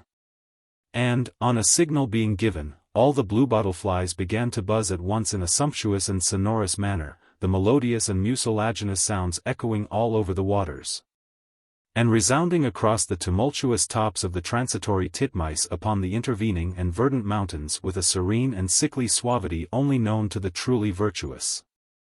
The moon was shining slobaciously from the star-bespangled sky, while her light irrigated the smooth and shiny sides and wings and backs of the bluebottle flies with a peculiar and trivial splendor. While all nature cheerfully responded to the cerulean and conspicuous circumstances. In many long after years, the four little travelers looked back to that evening as one of the happiest in all their lives. And it was already past midnight when, the sail of the boat having been set up by the quangle-wangle, the teakettle and churn placed in their respective positions, and the Pussycat stationed at the helm, the children each took a last and affectionate farewell of the bluebottle flies, who walked down in a body to the water's edge to see the travelers embark. As a token of parting respect and esteem, Violet made a courtesy quite down to the ground, and stuck one of her few remaining parrot-tail feathers into the back hair of the most pleasing of the bluebottle flies, while Slingsby, Guy, and Lionel offered them 3 small boxes, containing, respectively, black pins, dried figs, and Epsom salts, and thus they left that happy shore forever. Overcome by their feelings, the 4 little travelers instantly jumped into the teakettle, and fell fast asleep. But all along the shore, for many hours, there was distinctly heard a sound of severely suppressed sobs, and of a vague multitude of living creatures using their pocket handkerchiefs in a subdued simultaneous snuffle, lingering sadly along the walloping waves as the boat sailed farther and farther away from the land of the happy bluebottle flies. Nothing particular occurred for some days after these events, except that, as the travelers were passing a low tract of sand, they perceived an unusual and gratifying spectacle. Namely, a large number of crabs and crawfish, perhaps 600 or 700, sitting by the waterside, and endeavoring to disentangle a vast heap of pale pink worsted, which they moistened at intervals with a fluid composed of lavender water and white wine negus. "Can we be of any service to you, O crusty crabbies?" said the 4 children. "Thank you kindly," said the crabs consecutively. "We are trying to make some worsted mittens, but do not know how." On which Violet, who was perfectly acquainted with the art of mitten making, said to the crabs, "Do your claws unscrew, or are they fixtures?" "They are all made to unscrew," said the crabs. And forthwith they deposited a great pile of claws close to the boat, with which Violet uncombed all the pale pink worsted, and then made the loveliest mittens with it you can imagine. These the crabs, having resumed and screwed on their claws, placed cheerfully upon their wrists, and walked away rapidly on their hind legs, warbling songs with a silvery voice and in a minor key. After this, the 4 little people sailed on again till they came to a vast and wide plain of astonishing dimensions, on which nothing whatever could be discovered at first. But, as the travelers walked onward, there appeared in the extreme and dim distance a single object, which on a nearer approach, and on an accurately cutaneous inspection, seemed to be somebody in a large white wig, sitting on an armchair made of sponge cakes and oyster shells. "It does not quite look like a human being," said Violet doubtfully. Nor could they make out what it really was, till the quangle-wangle, who had previously been round the world, exclaimed softly in a loud voice, "It is the cooperative cauliflower." And so, in truth, it was, and they soon found that what they had taken for an immense wig was in reality the top of the cauliflower, and that he had no feet at all, being able to walk tolerably well with a fluctuating and graceful movement on a single cabbage stalk, an accomplishment which naturally saved him the expense of stockings and shoes. Presently, while the whole party from the boat was gazing at him with mingled affection and disgust, he suddenly arose, and, in a somewhat plumdomphious manner, hurried off towards the setting sun, his steps supported by two superincumbent confidential cucumbers, and a large number of water wagtails proceeding in advance of him by 3 and 3 in a row, till he finally disappeared on the brink of the western sky in a crystal cloud of sudorific sand. So remarkable a sight, of course, impressed the 4 children very deeply, and they returned immediately to their boat with a strong sense of undeveloped asthma and a great appetite. Shortly after this, the travelers were obliged to sail directly below some high overhanging rocks, from the top of one of which a particularly odious little boy, dressed in rose-colored knickerbockers, and with a pewter plate upon his head, threw an enormous pumpkin at the boat, by which it was instantly upset. But this upsetting was of no consequence, because all the party knew how to swim very well, and, in fact, they preferred swimming about till after the moon rose, when, the water growing chilly, they spontaneously entered the boat. Meanwhile the Quengle-Wangle threw back the pumpkin with immense force, so that it hit the rocks where the malicious little boy in rose-colored knickerbockers was sitting, when, being quite full of lucifer matches, the pumpkin exploded surreptitiously into 1,000 bits. Whereon the rocks instantly took fire, and the odious little boy became unpleasantly hotter and hotter and hotter, till his knickerbockers were turned quite green, and his nose was burnt off. 2 or 3 days after this had happened, they came to another place, where they found nothing at all except some wide and deep pits full of mulberry jam. This is the property of the tiny, yellow-nosed apes who abound in these districts, and who store up the mulberry jam for their food in winter, when they mix it with pellucid pale periwinkle soup, and serve it out in Wedgwood china bowls, which grow freely all over that part of the country. Only one of the yellow-nosed apes was on the spot, and he was fast asleep. Yet the 4 travelers and the Quengle-Wangle and Pussy were so terrified by the violence and sanguinary sound of his snoring, that they merely took a small cupful of the jam, and returned to re-embark in their boat without delay. What was their horror on seeing the boat, including the churn and the tea-kettle, in the mouth of an enormous sea spider, an aquatic and ferocious creature truly dreadful to behold, and, happily, only met with in those excessive longitudes. In a moment, the beautiful boat was bitten into 55,000,000,000,000,000,000 bits. And it instantly became quite clear that Violet, Slingsby, Guy, and Lionel could no longer preliminate their voyage by sea.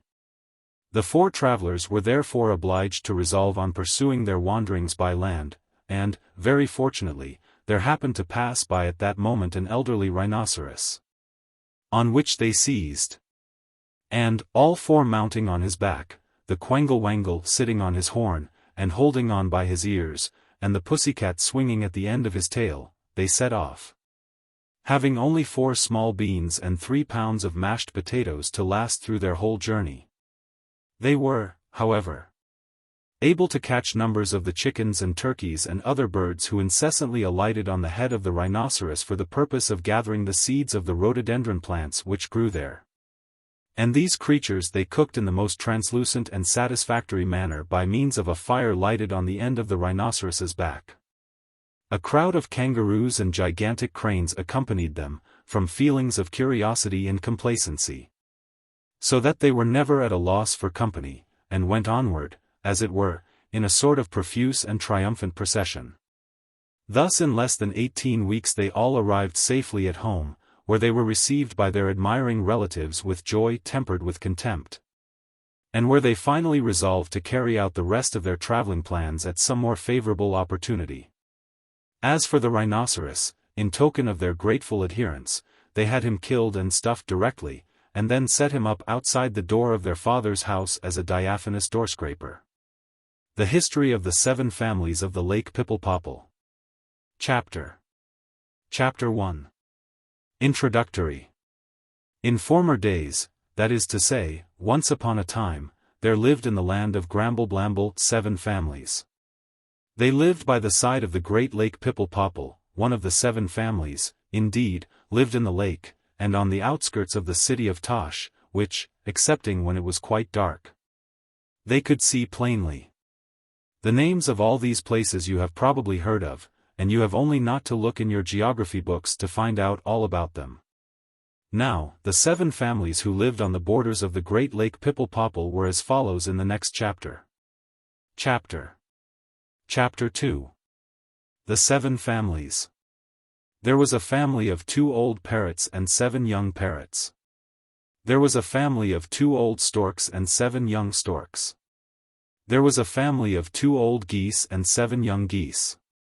There was a family of 2 old owls and 7 young owls. There was a family of 2 old guinea pigs and 7 young guinea pigs. There was a family of 2 old cats and 7 young cats. And there was a family of 2 old fishes and 7 young fishes. Chapter 3. The habits of the 7 families. The parrots lived upon the softskipovsky trees, which were beautiful to behold, and covered with blue leaves. And they fed upon fruit, artichokes, and striped beetles. The storks walked in and out of the Lake Pipple Popple, and ate frogs for breakfast, and buttered toast for tea. But on account of the extreme length of their legs they could not sit down, and so they walked about continually. The geese, having webs to their feet, caught quantities of flies, which they ate for dinner. The owls anxiously looked after mice, which they caught, and made into sago puddings. The guinea pigs toddled about the gardens, and ate lettuces and Cheshire cheese. The cat sat still in the sunshine, and fed upon sponge biscuits. The fishes lived in the lake, and fed chiefly on boiled periwinkles. And all these 7 families lived together in the utmost fun and felicity. Chapter 4. The children of the 7 families are sent away. One day all the 7 fathers and the 7 mothers of the 7 families agreed that they would send their children out to see the world. So they called them all together, and gave them each 8 shillings and some good advice, some chocolate drops, and a small green morocco pocketbook to set down their expenses in. They then particularly entreated them not to quarrel, and all the parents sent off their children with a parting injunction. If, said the old parrots, you find a cherry, do not fight about who should have it. And, said the old storks, if you find a frog, divide it carefully into 7 bits, but on no account quarrel about it. And the old geese said to the 7 young geese, whatever you do, be sure you do not touch a plum-pudding flea. And the old owl said, if you find a mouse, tear him up into 7 slices, and eat him cheerfully, but without quarreling. And the old guinea pig said, have a care that you eat your lettuces, should you find any, not greedily, but calmly. And the old cat said, be particularly careful not to meddle with a clangle-wangle if you should see one. And the old fishes said, above all things, avoid eating a blue boss-was. For they do not agree with fishes, and give them a pain in their toes. So all the children of each family thanked their parents. And, making in all 49 polite bows, they went into the wide world. Chapter 5. The history of the 7 young parrots. The 7 young parrots had not gone far, when they saw a tree with a single cherry on it, which the oldest parrot picked instantly. But the other 6, being extremely hungry, tried to get it also. On which all the 7 began to fight. And they scuffled, and ruffled, and shuffled, and puff-led, and muffled, and buffled, and duffled, and fluff-led, and guffled, and bruffled, and screamed, and shrieked, and squealed, and squeaked, and clawed, and snapped, and bit, and bumped, and thumped, and dumped, and flumped each other, till they were all torn into little bits. And at last there was nothing left to record this painful incident except the cherry and 7 small green feathers. And that was the vicious and voluble end of the 7 young parrots. Chapter 6. The history of the 7 young storks. When the 7 young storks set out, they walked or flew for 14 weeks in a straight line, and for 6 weeks more in a crooked one. And after that they ran as hard as they could for 108 miles, and after that they stood still, and made a simultaneous chatter-clatter-blattery noise with their bills. About the same time they perceived a large frog, spotted with green, and with a sky-blue stripe under each ear. So, being hungry, they immediately flew at him, and were going to divide him into 7 pieces, when they began to quarrel as to which of his legs should be taken off first. One said this, and another said that, and while they were all quarreling, the frog hopped away. And when they saw that he was gone, they began to chatter-clatter, blatter-platter, patter-blatter, matter-clatter, flatter-quatter, more violently than ever. And after they had fought for a week, they pecked each other all to little pieces, so that at last nothing was left of any of them except their bills. And that was the end of the 7 young storks. Chapter 7. The history of the 7 young geese. When the 7 young geese began to travel, they went over a large plain, on which there was but one tree, and that was a very bad one. So 4 of them went up to the top of it, and looked about them, while the other 3 waddled up and down, and repeated poetry, and their last 6 lessons in arithmetic, geography, and cookery.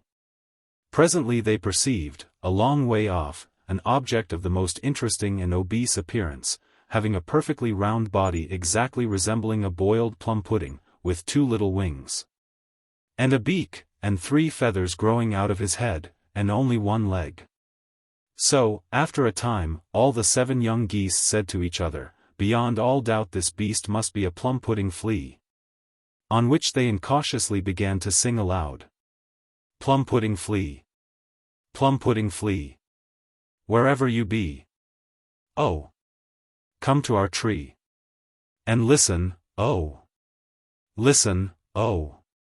Listen to me. And no sooner had they sung this verse than the plum-pudding flea began to hop and skip on his 1 leg with the most dreadful velocity, and came straight to the tree, where he stopped, and looked about him in a vacant and voluminous manner. On which the 7 young geese were greatly alarmed, and all of a tremble-bemble, so one of them put out his long neck, and just touched him with the tip of his bill. But no sooner had he done this than the plum-pudding flea skipped and hopped about more and more, and higher. After which he opened his mouth, and, to the great surprise and indignation of the 7 geese, began to bark so loudly and furiously and terribly, that they were totally unable to bear the noise. And by degrees every one of them suddenly tumbled down quite dead. So that was the end of the 7 young geese. Chapter 8. The history of the 7 young owls. When the 7 young owls set out, they sat every now and then on the branches of old trees, and never went far at one time. And one night, when it was quite dark, they thought they heard a mouse, but, as the gas lamps were not lighted, they could not see him. So they called out, "Is that a mouse?" On which a mouse answered, "Squeaky peeky weeky. Yes, it is." And immediately all the young owls threw themselves off the tree, meaning to alight on the ground. But they did not perceive that there was a large well below them, into which they all fell superficially, and were every one of them drowned in less than half a minute. So that was the end of the 7 young owls. Chapter 9. The history of the 7 young guinea pigs. The 7 young guinea pigs went into a garden full of gooseberry bushes and tigri trees, under one of which they fell asleep. When they awoke, they saw a large lettuce, which had grown out of the ground while they had been sleeping, and which had an immense number of green leaves. At which they all exclaimed, "Lettuce! Oh lettuce! Let us, oh let us! Oh lettuce leaves! Oh let us leave this tree, and eat! Lettuce, oh let us, lettuce leaves!" And instantly the 7 young guinea pigs rushed with such extreme force against the lettuce plant, and hit their heads so vividly against its stalk, that the concussion brought on directly an incipient transitional inflammation of their noses, which grew worse and worse and worse and worse, till it incidentally killed them all 7. And that was the end of the 7 young guinea pigs. Chapter 10. The history of the 7 young cats. The 7 young cats set off on their travels with great delight and rapacity. But, on coming to the top of a high hill, they perceived at a long distance off a clangle-wangle, or, as it is more properly written, clangle-wangle. And, in spite of the warning they had had, they ran straight up to it. Now, the clangle-wangle is a most dangerous and delusive beast, and by no means commonly to be met with. They live in the water as well as on land, using their long tail as a sail when in the former element. Their speed is extreme. But their habits of life are domestic and superfluous, and their general demeanor pensive and pellucid. On summer evenings, they may sometimes be observed near the lake Pipple-Popple, standing on their heads, and humming their national melodies. They subsist entirely on vegetables, excepting when they eat veal or mutton or pork or beef or fish or saltpetre. The moment the clangle-wangle saw the 7 young cats approach, he ran away. And as he ran straight on for 4 months, and the cats, though they continued to run, could never overtake him, they all gradually died of fatigue and exhaustion, and never afterwards recovered. And this was the end of the 7 young cats. Chapter 11. The History of the 7 Young Fishes. The 7 young fishes swam across the lake Pipple-Popple, and into the river, and into the ocean. Where, most unhappily for them, they saw, on the 15th day of their travels, a bright blue boss-woss, and instantly swam after him. But the blue boss-woss plunged into a perpendicular, spicular, orbicular, quadrangular, circular depth of soft mud, where, in fact, his house was. And the 7 young fishes, swimming with great and uncomfortable velocity, plunged also into the mud quite against their will, and, not being accustomed to it, were all suffocated in a very short period. And that was the end of the 7 young fishes. Chapter 12. Of what occurred subsequently. After it was known that the 7 young parrots, and the 7 young storks, and the 7 young geese, and the 7 young owls, and the 7 young guinea pigs, and the 7 young cats, and the 7 young fishes, were all dead, then the frog, and the plum-pudding flea, and the mouse, and the clangle-wangle, and the blue boss-woss, all met together to rejoice over their good fortune. And they collected the 7 feathers of the 7 young parrots, and the 7 bills of the 7 young storks, and the lettuce, and the cherry. And having placed the latter on the lettuce, and the other objects in a circular arrangement at their base, they danced a hornpipe round all these memorials until they were quite tired. After which they gave a tea-party, and a garden-party, and a ball, and a concert, and then returned to their respective homes full of joy and respect, sympathy, satisfaction, and disgust. Chapter 13. Of what became of the parents of the 49 children. But when the 2 old parrots, and the 2 old storks, and the 2 old geese, and the 2 old owls, and the 2 old guinea pigs, and the 2 old cats, and the 2 old fishes, became aware, by reading in the newspapers, of the calamitous extinction of the whole of their families, they refused all further sustenance. And, sending out to various shops, they purchased great quantities of cayenne pepper and brandy and vinegar and blue sealing wax, besides 7 immense glass bottles with airtight stoppers. And, having done this, they ate a light supper of brown bread and Jerusalem artichokes, and took an affecting and formal leave of the whole of their acquaintance, which was very numerous and distinguished and select and responsible and ridiculous. Chapter 14. Conclusion. And after this they filled the bottles with the ingredients for pickling, and each couple jumped into a separate bottle. By which effort, of course, they all died immediately, and became thoroughly pickled in a few minutes.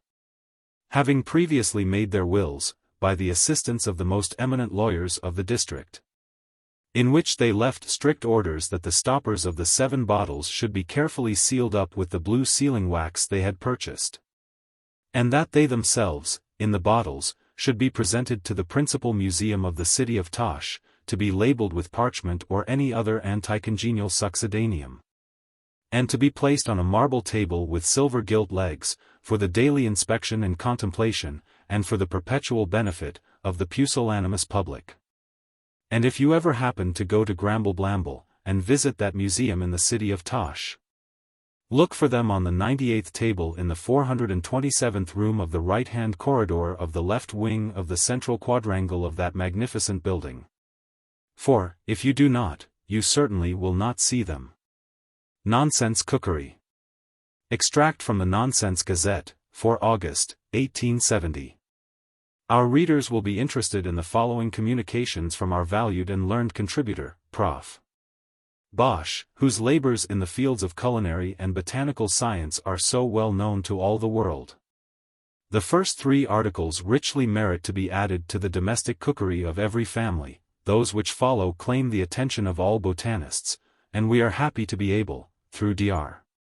Bosch's kindness, to present our readers with illustrations of his discoveries. All the new flowers are found in the valley of Veriqueer, near the lake of Ardgrow, and on the summit of the hill Orfaltug. 3 receipts for domestic cookery. To make an amblongus pie.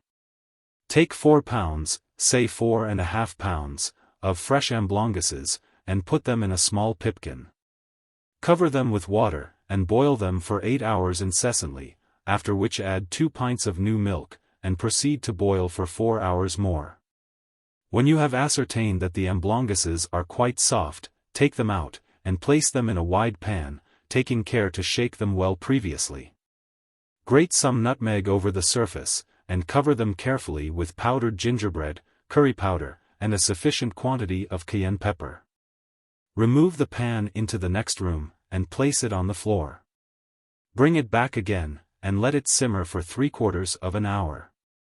Shake the pan violently till all the amblonguses have become of a pale purple color. Then, having prepared the paste, insert the whole carefully, adding at the same time a small pigeon, 2 slices of beef, 4 cauliflowers, and any number of oysters. Watch patiently till the crust begins to rise, and add a pinch of salt from time to time. Serve up in a clean dish, and throw the whole out of window as fast as possible. To make crumboblious cutlets. Procure some strips of beef, and, having cut them into the smallest possible slices, proceed to cut them still smaller, 8, or perhaps 9 times. When the whole is thus minced, brush it up hastily with a new clothes brush, and stir round rapidly and capriciously with a saltspoon or a soup ladle. Place the whole in a saucepan, and remove it to a sunny place, say the roof of the house, if free from sparrows or other birds, and leave it there for about a week. At the end of that time add a little lavender, some oil of almonds, and a few herring bones. And then cover the whole with 4 gallons of clarified crumboblious sauce, when it will be ready for use. Cut it into the shape of ordinary cutlets, and serve up in a clean tablecloth or dinner napkin. To make gosky patties. Take a pig 3 or 4 years of age, and tie him by the off hind leg to a post. Place 5 pounds of currants, 3 of sugar, 2 pecks of peas, 18 roast chestnuts, a candle, and 6 bushels of turnips, within his reach. If he eats these, constantly provide him with more. Then procure some cream, some slices of Cheshire cheese, 4 quires of foolscap paper, and a packet of black pins. Work the whole into a paste, and spread it out to dry on a sheet of clean brown waterproof linen. When the paste is perfectly dry, but not before, proceed to beat the pig violently with the handle of a large broom. If he squeals, beat him again. Visit the paste and beat the pig alternately for some days, and ascertain if, at the end of that period, the whole is about to turn into gosky patties. If it does not then, it never will. And in that case the pig may be let loose, and the whole process may be considered as finished. Nonsense Botany. Baccapipia gracilis. Bottleforkia sponifolia. Cockatuca superba. Fischia marina. Guitarra pensilis. Menipiplia upsidownia. Fat fascia stupenda. Piggewigia pyramidalis. Plumbunia nutriciosa. Polybirdia singularis. Nonsense alphabets. A was an ant who seldom stood still, and who made a nice house in the side of a hill. A nice little ant. B was a book with a binding of blue, and pictures and stories for me and for you. B nice little book. Chapter C. C was a cat who ran after a rat, but his courage did fail when she seized on his tail. Chapter C. Crafty old cat. D was a duck with spots on his back, who lived in the water and always said quack. D dear little duck. E was an elephant, stately and wise. He had tusks and a trunk, and two queer little eyes. E oh, what funny small eyes. F was a fish who was caught in a net, but he got out again and is quite alive yet. F lively young fish. G was a goat who was spotted with brown. When he did not lie still, he walked up and down. G good little goat. H was a hat which was all on one side. Its crown was too high, and its brim was too wide. H oh, what a hat. Chapter 1. I was some ice, so white and so nice, but which nobody tasted, and so it was wasted. Chapter 1. All that good ice. J was a jackdaw who hopped up and down in the principal street of a neighboring town. J all through the town. K was a kite which flew out of sight above houses so high, quite into the sky. K fly away, kite. Chapter 50. L was a light which burned all the night and lighted the gloom of a very dark room. Chapter 50. Useful nice light. M was a mill which stood on a hill and turned round and round with a loud hummy sound. M useful old mill. N was a net which was thrown in the sea to catch fish for dinner, for you and for me. N nice little net. O was an orange so yellow and round. When it fell off the tree, it fell down to the ground. O down to the ground. P was a pig who was not very big, but his tail was too curly, and that made him surly. P cross little pig. Q was a quail with a very short tail, and he fed upon corn in the evening and morn. Q quaint little quail. R was a rabbit who had a bad habit of eating the flowers in gardens and bowers. R naughty fat rabbit. S was the sugar tongs. Nipotine to take up the sugar to put in our tea. S nipotine. T was a tortoise all yellow and black. He walked slowly away, and he never came back. T Torty never came back. U was an urn all polished and bright and full of hot water at noon and at night. U useful old urn. Chapter 5. V was a villa, which stood on a hill, by the side of a river, and close to a mill. Chapter 5. Nice little villa. W. W was a whale, with a very long tail, whose movements were frantic, across the Atlantic. W.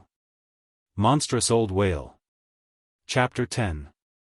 X was King Xerxes, who, more than all Turks, is renowned for his fashion of fury and passion. Chapter 10. Angry old Xerxes. Y. Y was a yew, which flourished and grew by a quiet abode, near the side of a road. Y. Dark little yew. Z. Z was some zinc, so shiny and bright, which caused you to wink in the sun's merry light. Z. Beautiful zinc. A. A. A was once an apple pie. Pity. Whitey. Tidy. Pity. Nice and sidey. Apple pie. B. B. B was once a little bear. Beery. Wary. Hairy. Beery. Takey carry. Little bear. Chapter C.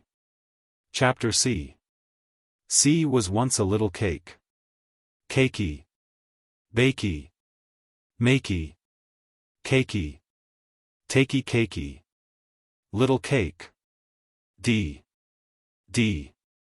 D was once a little doll. Dolly. Molly. Polly. Nolly. Nursey dolly. Little doll. E. E. E was once a little eel. Eely. Wheely. Peely. Eely. Twirly, tweely. Little eel. F. F. F was once a little fish. Fishy. Wishy. Squishy. Fishy. In a dishy. Little fish. G. G. G was once a little goose. Goosey. Moosey. Boozy. Goosey. Waddly woozy. Little goose. H. H. H was once a little hen. Henny. Chenny. Tenny. Henny. Eggsy-any. Little hen. Chapter 1. Chapter 1. I was once a bottle of ink. Inky. Dinky. Thinky. Inky. Blacky minky. Bottle of ink. J. J. J was once a jar of jam. Jammy. Mammy. Clammy. Jammy. Sweetie, swammy. Jar of jam. K. K. K was once a little kite. Kitty. Whitey. Flighty. Kitty. Out of sighty. Little kite. Chapter 50. Chapter 50. L was once a little lark. Larky. Marky. Harky. Larky. In the parky. Little lark. M. M. M was once a little mouse. Mousy. Bousy. Sousy. Mousy. In the housey. Little mouse. N. N. N was once a little needle. Needly. Tweedly. Threedly. Needly. Whiskey, weedly. Little needle. O. O. O was once a little owl. Owly. Prowly. Howly. Owly. Brownie fowly. Little owl. P. P. P was once a little pump. Pumpy. Slumpy. Flumpy. Pumpy. dumpy, thumpy. Little pump. Q. Q. Q was once a little quail. Quaily. Faily. Daily. Quaily. Stumpy-taily. Little quail. R. R. R was once a little rose. Rosy. Posy. Nosy. Rosy. Blowsy, grows Y. Little rose. S. S. S was once a little shrimp. Shrimpy. Nimpy. Flimpy. Shrimpy. Jumpy, jimpy. Little shrimp. T. T. T was once a little thrush. Thrushy. Hushy. Bushy. Thrushy. Flitty, flushy. Little thrush. U. U. U was once a little urn. Any. Bernie. Turny. Any. Bubbly, Bernie. Little urn. Chapter 5. Chapter 5. V was once a little vine. Viney. Whiny. Twiny. Viney. Twisty-twiny. Little vine. W. W. W was once a whale. Wally. Scaly. Shaly. Wally. Tumbly-taily. Mighty whale. Chapter 10. Chapter 10. X was once a great king Xerxes. Xerxes. Perksy. Turksy. Xerxes. Lynxy, lurksy. Great King Xerxes. Y. Y. Y was once a little U. Uty. Feudy. Crudy. Uty. Grouty, gruddy. Little U. Z. Z. Z was once a piece of zinc. Tinky. Winky. Blinky. Tinky. Tinkly minky. Piece of zinc. A. A was an ape. Who stole some white tape. And tied up his toes. In 4 beautiful bows. A. Funny old ape. B. B was a bat. Who slept all the day. And fluttered about. When the sun went away. B. Brown little bat. Chapter C. C was a camel. You rode on his hump. And if you fell off, you came down such a bump. Chapter C.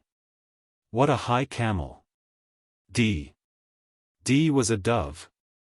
Who lived in a wood. With such pretty soft wings. And so gentle and good. D. Dear little dove. E. E was an eagle. Who sat on the rocks. And looked down on the fields. And the faraway flocks. E. Beautiful eagle. F. F was a fan. Made of beautiful stuff. And when it was used, it went puffy puff puff. F. Nice little fan. G. G was a gooseberry. Perfectly red. To be made into jam. And eaten with bread. G. Gooseberry red. H. H was a heron. Who stood in a stream. The length of his neck. And his legs was extreme. H. Long-legged heron. Chapter 1. I was an inkstand. Which stood on a table. With a nice pen to write with. When we are able. Chapter 1. Neat little inkstand. J. J was a jug. So pretty and white. With fresh water in it. At morning and night. J. Nice little jug. K. K was a kingfisher. Quickly he flew. So bright and so pretty. Green, purple, and blue. K. Kingfisher, blue. Chapter 50. L was a lily. So white and so sweet. To see it and smell it was quite a nice treat. Chapter 50. Beautiful lily. M. M was a man who walked round and round. And he wore a long coat that came down to the ground. M.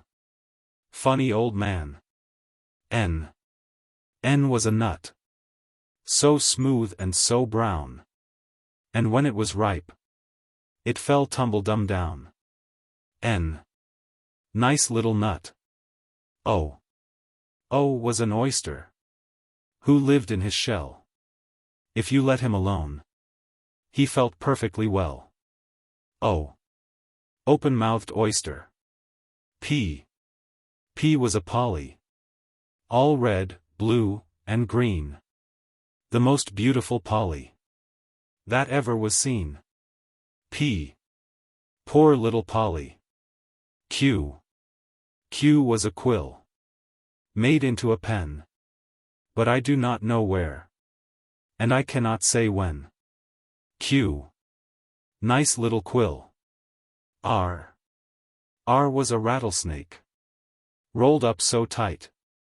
Those who saw him ran quickly, for fear he should bite. R. Rattlesnake bite. S.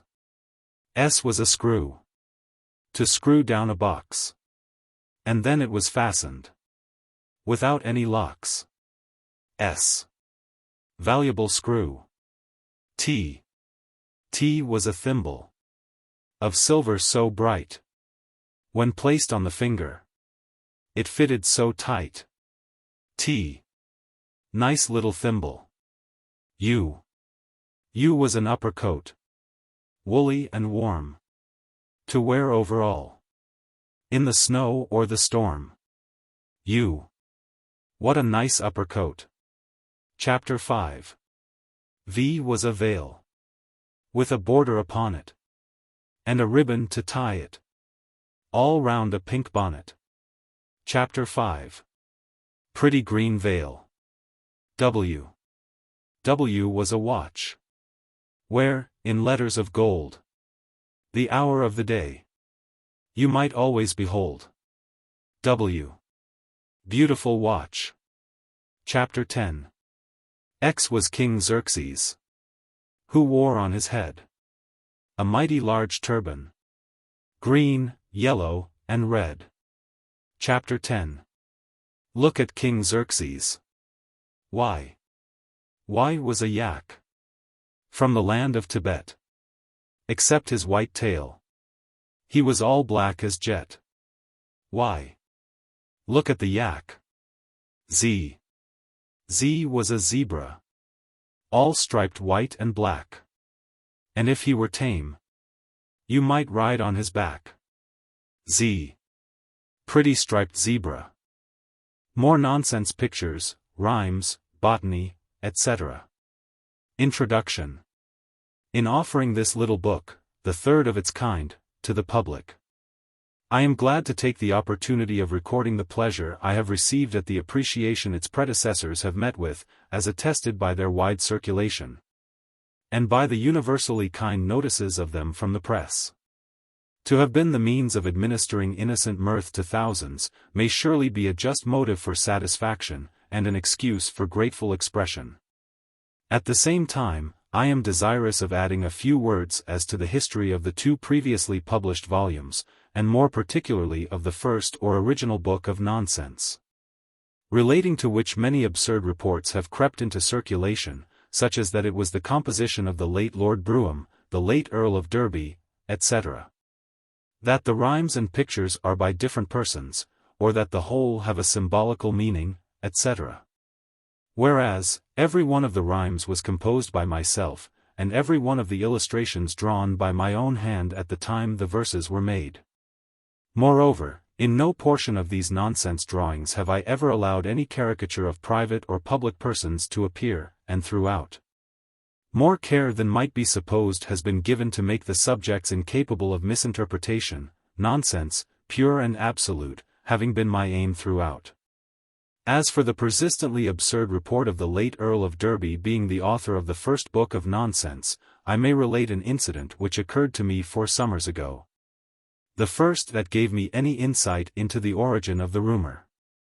I was on my way from London to Guildford, in a railway carriage, containing, besides myself, 1 passenger, an elderly gentleman. Presently, however, 2 ladies entered, accompanied by 2 little boys.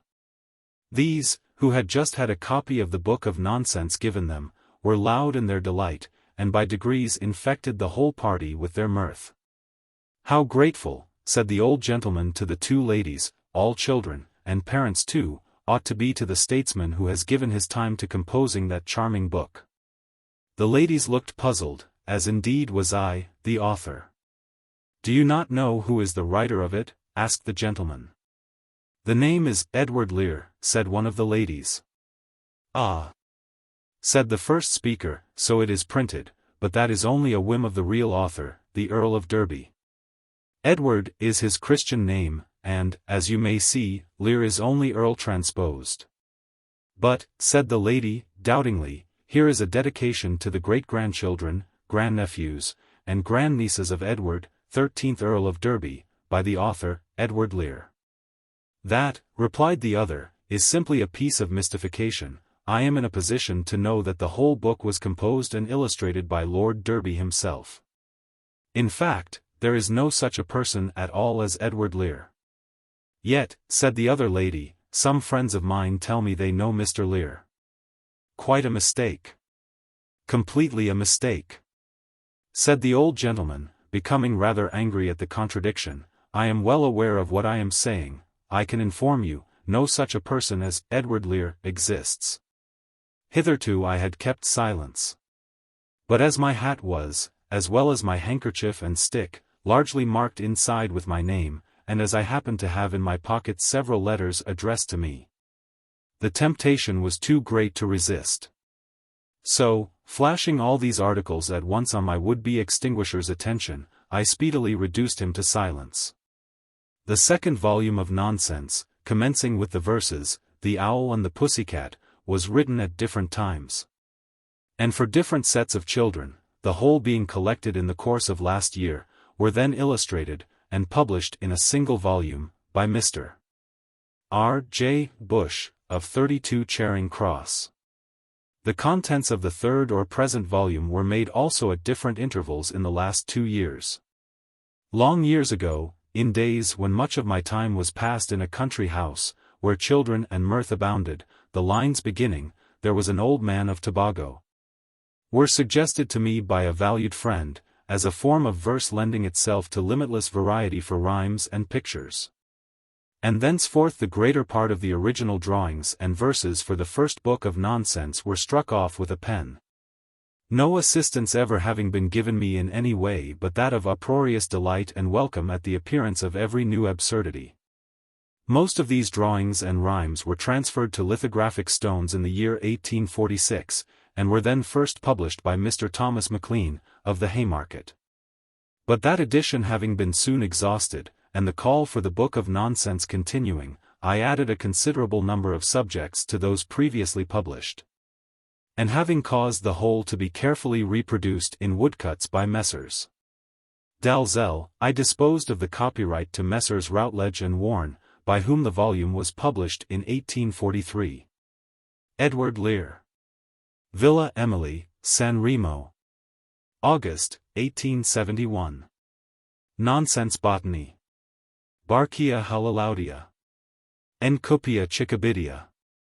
Jinglia Tinketlia. Nasticricia Crorlupia. Arthbromia rigida. Soft Sludgia glutinosa. Minspigia deliciosa. Shubutia utilis. Stunnia dinerbelia. Ticcia orologica. Washtubia circularis. Tiger Lilia terribilis. 100 Nonsense Pictures and Rhymes. There was a young person of Bantry, who frequently slept in the pantry. When disturbed by the mice, she appeased them with rice. That judicious young person of Bantry. There was an old man at a junction, whose feelings were wrung with compunction.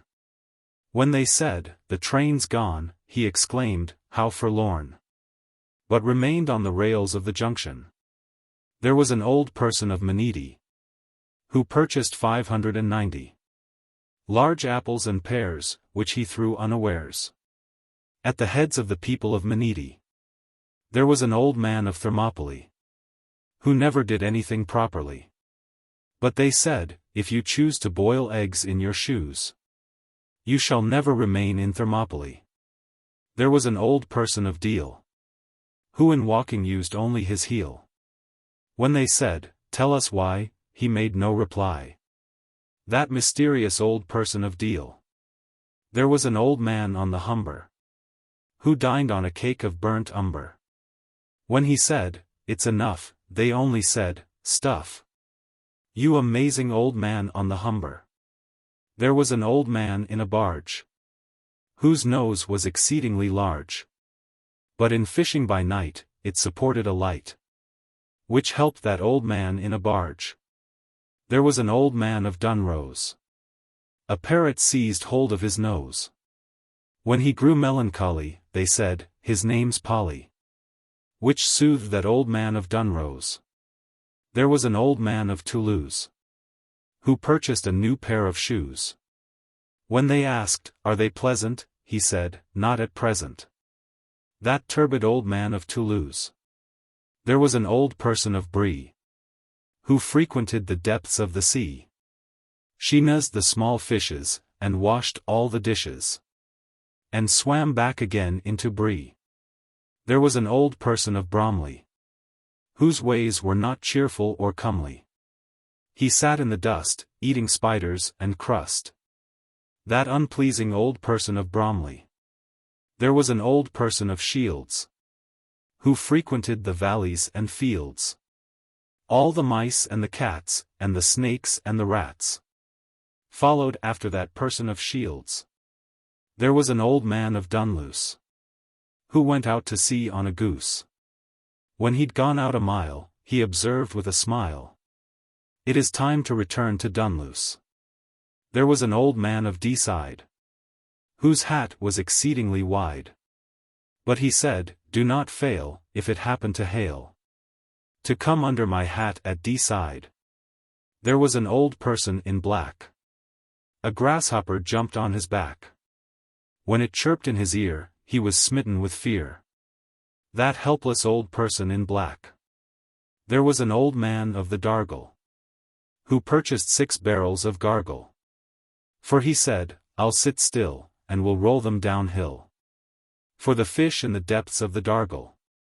There was an old person of Pinner, as thin as a lath, if not thinner. They dressed him in white, and rolled him up tight. That elastic old person of Pinner. There was an old person of China, whose daughters were Jiska and Dinah, Amelia and Fluffy, Olivia and Chuffy, and all of them settled in China. There was an old man in a marsh, whose manners were feudal and harsh. He sat on a log, and sang songs to a frog. That instructive old man in a marsh. There was an old person of Brill, who purchased a shirt with a frill. But they said, "Don't you wish, you mayn't look like a fish, you obsequious old person of Brill?"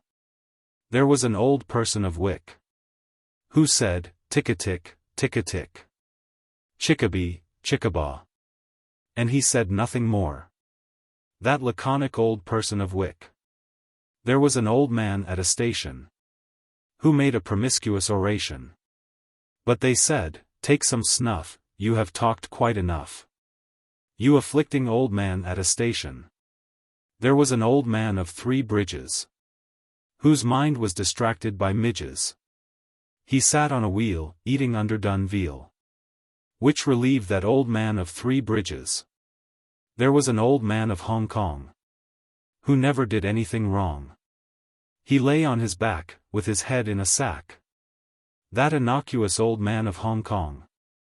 There was a young person in green, who seldom was fit to be seen. She wore a long shawl, over bonnet and all, which enveloped that person in green. There was an old person of Fife, who was greatly disgusted with life. They sang him a ballad, and fed him on salad, which cured that old person of Fife. There was an old man who screamed out whenever they knocked him about. So they took off his boots, and fed him with fruits, and continued to knock him about. There was a young lady in white, who looked out at the depths of the night. But the birds of the air filled her heart with despair, and oppressed that young lady in white. There was an old person of Slough, who danced at the end of a bough. But they said, if you sneeze, you might damage the trees. You imprudent old person of Slough. There was an old person of Down, whose face was adorned with a frown. When he opened the door, for 1 minute or more, he alarmed all the people of Down. There was a young person in red, who carefully covered her head with a bonnet of leather, and 3 lines of feather, besides some long ribbons of red. There was an old person of Hove, who frequented the depths of a grove, where he studied his books, with the wrens and the rooks. That tranquil old person of Hove. There was a young person in pink, who called out for something to drink. But they said, oh my daughter, there's nothing but water, which vexed that young person in pink. There was an old lady of France, who taught little ducklings to dance. When she said, tick-a-tack, they only said, quack, which grieved that old lady of France. There was an old person of Putney, whose food was roast spiders and chutney, which he took with his tea, within sight of the sea. That romantic old person of Putney. There was an old person of Loo, who said, what on earth shall I do? When they said, go away, she continued to stay. That vexatious old person of Loo. There was an old person of Woking, whose mind was perverse and provoking. He sat on a rail, with his head in a pail. That elusive old person of Woking. There was an old person of Dean, who dined on 1 pea, and 1 bean. For he said, more than that, would make me too fat. That cautious old person of Dean. There was a young lady in blue, who said, is it you? Is it you? When they said, yes, it is, she replied only, whiz. That ungracious young lady in blue. There was an old man in a garden, who always begged everyone's pardon. When they asked him, what for, he replied, you're a bore, and I trust you'll go out of my garden. There was an old person of Pisa, whose daughters did nothing to please her. She dressed them in grey, and banged them all day round the walls of the city of Pisa. There was an old person of Florence, who held mutton chops in abhorrence. He purchased a bustard, and fried him in mustard, which choked that old person of Florence. There was an old person of Sheen, whose expression was calm and serene. He sat in the water, and drank bottled porter. That placid old person of Sheen. There was an old person of Ware, who rode on the back of a bear. When they asked, does it trot, he said, certainly not. He's a mopsican flopsican bear. There was a young person of Janina, whose uncle was always a-fanning her. When he fanned off her head, she smiled sweetly, and said, you propitious old person of Janina. There was an old man of Kashmir, whose movements were scroobious and queer. Being slender and tall, he looked over a wall, and perceived 2 fat ducks of Kashmir. There was an old person of Castle, whose nose finished off in a tassel. But they called out, oh well, don't it look like a bell? Which perplexed that old person of Castle. There was an old person of Pet, who was partly consumed by regret. He sat in a cart, and ate cold apple tart, which relieved that old person of Pet. There was an old man of Spithead, who opened the window, and said, Fill jumble, fill jumble, fill rumble come tumble. That doubtful old man of Spithead. There was an old man on the border, who lived in the utmost disorder. He danced with the cat, and made tea in his hat, which vexed all the folks on the border. There was an old man of Dumbree, who taught little owls to drink tea. For he said, to eat mice is not proper or nice. That amiable man of Dumbree. There was an old person of Filey, of whom his acquaintance spoke highly. He danced perfectly well, to the sound of a bell, and delighted the people of Filey. There was an old man whose remorse induced him to drink caper sauce. For they said, if mixed up with some cold claret cup, it will certainly soothe your remorse. There was an old man of Ibreem, who suddenly threatened to scream. But they said, if you do, we will thump you quite blue. You disgusting old man of Ibreem. There was an old person of Wilts, who constantly walked upon stilts. He wreathed them with lilies and daffy-down-dillies. That elegant person of Wilts. There was an old person of Grange, whose manners were scrubbious and strange. He sailed to St. Blub in a waterproof tub. That aquatic old person of Grange. There was an old person of Newry, whose manners were tinctured with fury. He tore all the rugs, and broke all the jugs, within 20 miles distance of Newry. There was an old man of Dumlane, who greatly resembled a crane. But they said, is it wrong, since your legs are so long, to request you won't stay in Dumlane? There was an old man of Port Gregor, whose actions were noted for vigor. He stood on his head till his waistcoat turned red. That eclectic old man of Port Gregor. There was an old man of Elhams, who lived upon nothing but crumbs, which he picked off the ground, with the other birds round, in the roads and the lanes of Elhams. There was an old man of West Dumpet, who possessed a large nose like a trumpet. When he blew it aloud, it astonished the crowd, and was heard through the whole of West Dumpet. There was an old person of Sark, who made an unpleasant remark. But they said, don't you see what a brute you must be, you obnoxious old person of Sark? There was an old man whose despair induced him to purchase a hare, whereon one fine day he rode wholly away, which partly assuaged his despair. There was an old person of Barnes, whose garments were covered with darns. But they said, without doubt, you will soon wear them out, you luminous person of Barnes. There was an old person of Nice, whose associates were usually geese. They walked out together in all sorts of weather. That affable person of Nice. There was a young lady of Greenwich, whose garments were bordered with spinach. But a large spotty calf bit her shawl quite in half, which alarmed that young lady of Greenwich. There was an old person of Cannes, who purchased 3 fowls and a fan. Those she placed on a stool, and to make them feel cool, she constantly fanned them at Cannes.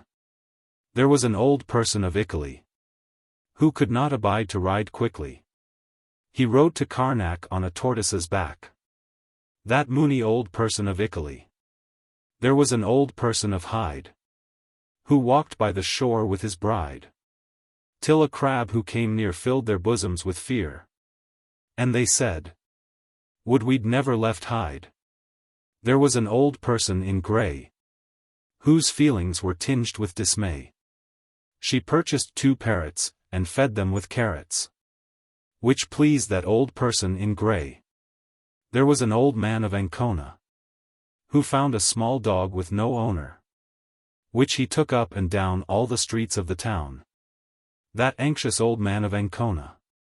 There was an old person of Sestri, who sat himself down in the vestry. When they said, you are wrong, he merely said, bong. That repulsive old person of Sestri. There was an old person of Blythe, who cut up his meat with a scythe. When they said, "Well, I never," he cried, "scythes forever." That lively old person of Blythe. There was a young person of Ayr, whose head was remarkably square. On the top, in fine weather, she wore a gold feather, which dazzled the people of Ayr. There was an old person of Rimini, who said, "Gracious goodness, oh Gimini." When they said, "Please be still," she ran down a hill, and was never more heard of at Rimini. There is a young lady, whose nose continually prospers and grows. When it grew out of sight, she exclaimed in a fright, "Oh, farewell to the end of my nose." There was an old person of Ealing, who was wholly devoid of good feeling. He drove a small gig, with 3 owls and a pig, which distressed all the people of Ealing. There was an old man of Thames Ditton, who called out for something to sit on. But they brought him a hat, and said, "Sit upon that, you abruptious old man of Thames Ditton." There was an old person of Bray, who sang through the whole of the day to his ducks and his pigs, whom he fed upon figs. That valuable person of Bray. There was a young person whose history was always considered a mystery. She sat in a ditch, although no one knew which, and composed a small treatise on history. There was an old person of Bow, whom nobody happened to know. So they gave him some soap, and said coldly, "We hope you will go back directly to Bow." There was an old person of Rye, who went up to town on a fly. But they said, "If you cough, you are safe to fall off, you abstemious old person of Rye." There was an old person of Crowley, who lived in the nest of an owl. When they screamed in the nest, he screamed out with the rest. That depressing old person of Crowley. There was an old lady of Winchelsea, who said, "If you needle or pin shall see on the floor of my room, sweep it up with the broom." That exhaustive old lady of Winchelsea. There was an old man in a tree, whose whiskers were lovely to see, but the birds of the air plucked them perfectly bare, to make themselves nests in that tree. There was a young lady of Corsica, who purchased a little brown saucy cur, which she fed upon ham, and hot raspberry jam.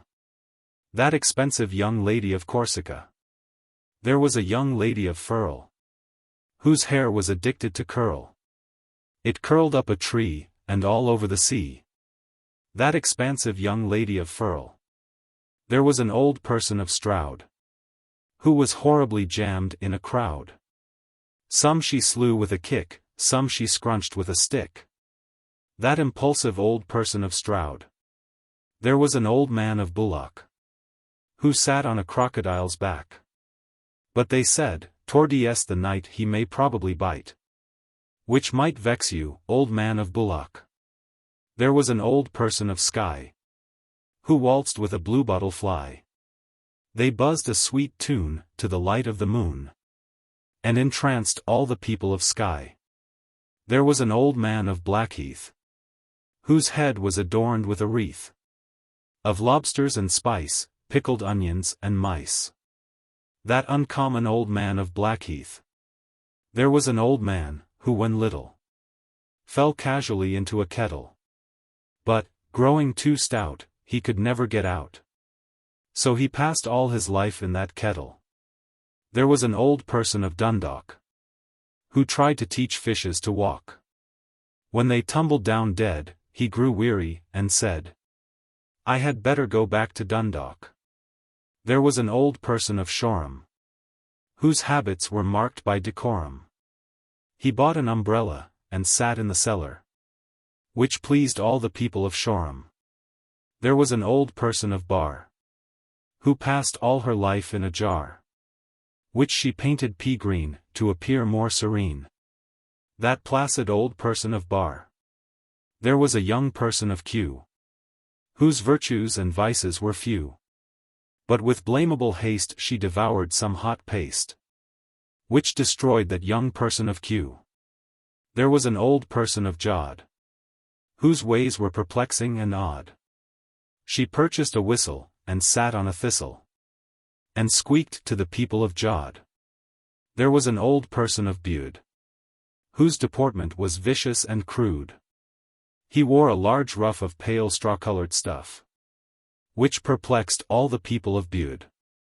There was an old person of Brig, who purchased no end of a wig, so that only his nose, and the end of his toes, could be seen when he walked about Brig. There was an old man of Messina, whose daughter was named Opsabina. She wore a small wig, and rode out on a pig, to the perfect delight of Messina. 26 nonsense rhymes and pictures.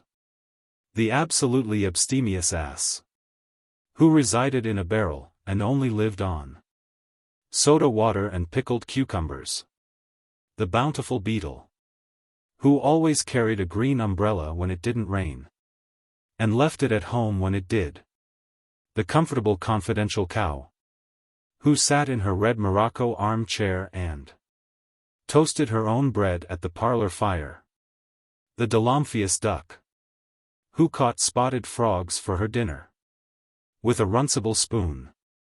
The enthusiastic elephant, who ferried himself across the water with the kitchen poker and a new pair of earrings. The Fisgigious fish, who always walked about upon stilts, because he had no legs. The good-natured grey gull, who carried the old owl, and his crimson carpetbag, across the river, because he could not swim. The hasty higgledy-piggledy hen, who went to market in a blue bonnet and shawl, and bought a fish for her supper. The inventive Indian, who caught a remarkable rabbit in a stupendous silver spoon. The judicious jubilant jay, who did up her back hair every morning with a wreath of roses, 3 feathers, and a gold pin. The kicking kangaroo, who wore a pale pink muslin dress with blue spots. The lively learned lobster, who mended his own clothes with a needle and thread. The melodious meritorious mouse, who played a merry minuet on the pianoforte. The nutritious newt, who purchased a round plum pudding for his granddaughter. The obsequious ornamental ostrich, who wore boots to keep his feet quite dry. The perpendicular purple polly, who read the newspaper and ate parsnip pie with his spectacles. The queer querulous quail, who smoked a pipe of tobacco on the top of a tin teakettle. The rural runcible raven, who wore a white wig and flew away with the carpet broom. The scrubious snake, who always wore a hat on his head, for fear he should bite anybody. The tumultuous tom-tommy tortoise, who beat a drum all day long in the middle of the wilderness. The umbrageous umbrella maker, whose face nobody ever saw, because it was always covered by his umbrella. The visibly vicious vulture, who wrote some verses to a veal cutlet in a volume bound in vellum. The worrying whizzing wasp, who stood on a table, and played sweetly on a flute with a morning cap. The excellent double extra XX, imbibing King Xerxes, who lived a long while ago. The yongibongibo, whose head was ever so much bigger than his body, and whose hat was rather small. The zigzag zealous zebra, who carried 5 monkeys on his back all the way to Jeliboli. Laughable lyrics. A 4th book of nonsense poems, songs, botany, music, etc. Laughable lyrics. The dong with a luminous nose, when awful darkness and silence reign over the great Grumbulian plain. Through the long, long wintry nights, when the angry breakers roar, as they beat on the rocky shore. When storm clouds brood on the towering heights of the hills of the Chankly Bore. Then, through the vast and gloomy dark, there moves what seems a fiery spark. A lonely spark with silvery rays, piercing the coal-black night. A meteor strange and bright. Hither and thither the vision strays. A single lurid light. Slowly it wanders, pauses, creeps. Anon it sparkles, flashes, and leaps. And ever as onward it gleaming goes. A light on the bong tree stems it throws. And those who watch at that midnight hour, from hall or terrace or lofty tower, cry, as the wild light passes along, the dong! The dong! The wandering dong through the forest goes. The dong! The dong! The dong with a luminous nose. Long years ago, the dong was happy and gay, till he fell in love with a Jumbly girl, who came to those shores one day. For the Jumblies came in a sieve, they did, landing at eve near the Zemery Fid, where the oblong oysters grow, and the rocks are smooth and grey, and all the woods and the valleys rang with the chorus they daily and nightly sang. Far and few are the lands where the Jumblies live. Their heads are green, and their hands are blue, and they went to sea in a sieve. Happily, happily passed those days, while the cheerful Jumblies stayed. They danced in circlets all night long, to the plaintive pipe of the lively dong. In moonlight, shine, or shade, for day and night he was always there, by the side of the Jumbly girl so fair, with her sky-blue hands and her sea-green hair, till the morning came of that hateful day, when the Jumblies sailed in their sieve away, and the dong was left on the cruel shore, gazing for evermore, ever keeping his weary eyes on that pea-green sail on the far horizon, singing the Jumbly chorus still, as he sat all day on the grassy hill. Far and few are the lands where the Jumblies live. Their heads are green, and their hands are blue, and they went to sea in a sieve. But when the sun was low in the west, the dong arose and said, "What little sense I once possessed has quite gone out of my head." And since that day he wanders still, by lake and forest, marsh and hill, singing, "Oh, somewhere, in valley or plain, might I find my Jumbly girl again.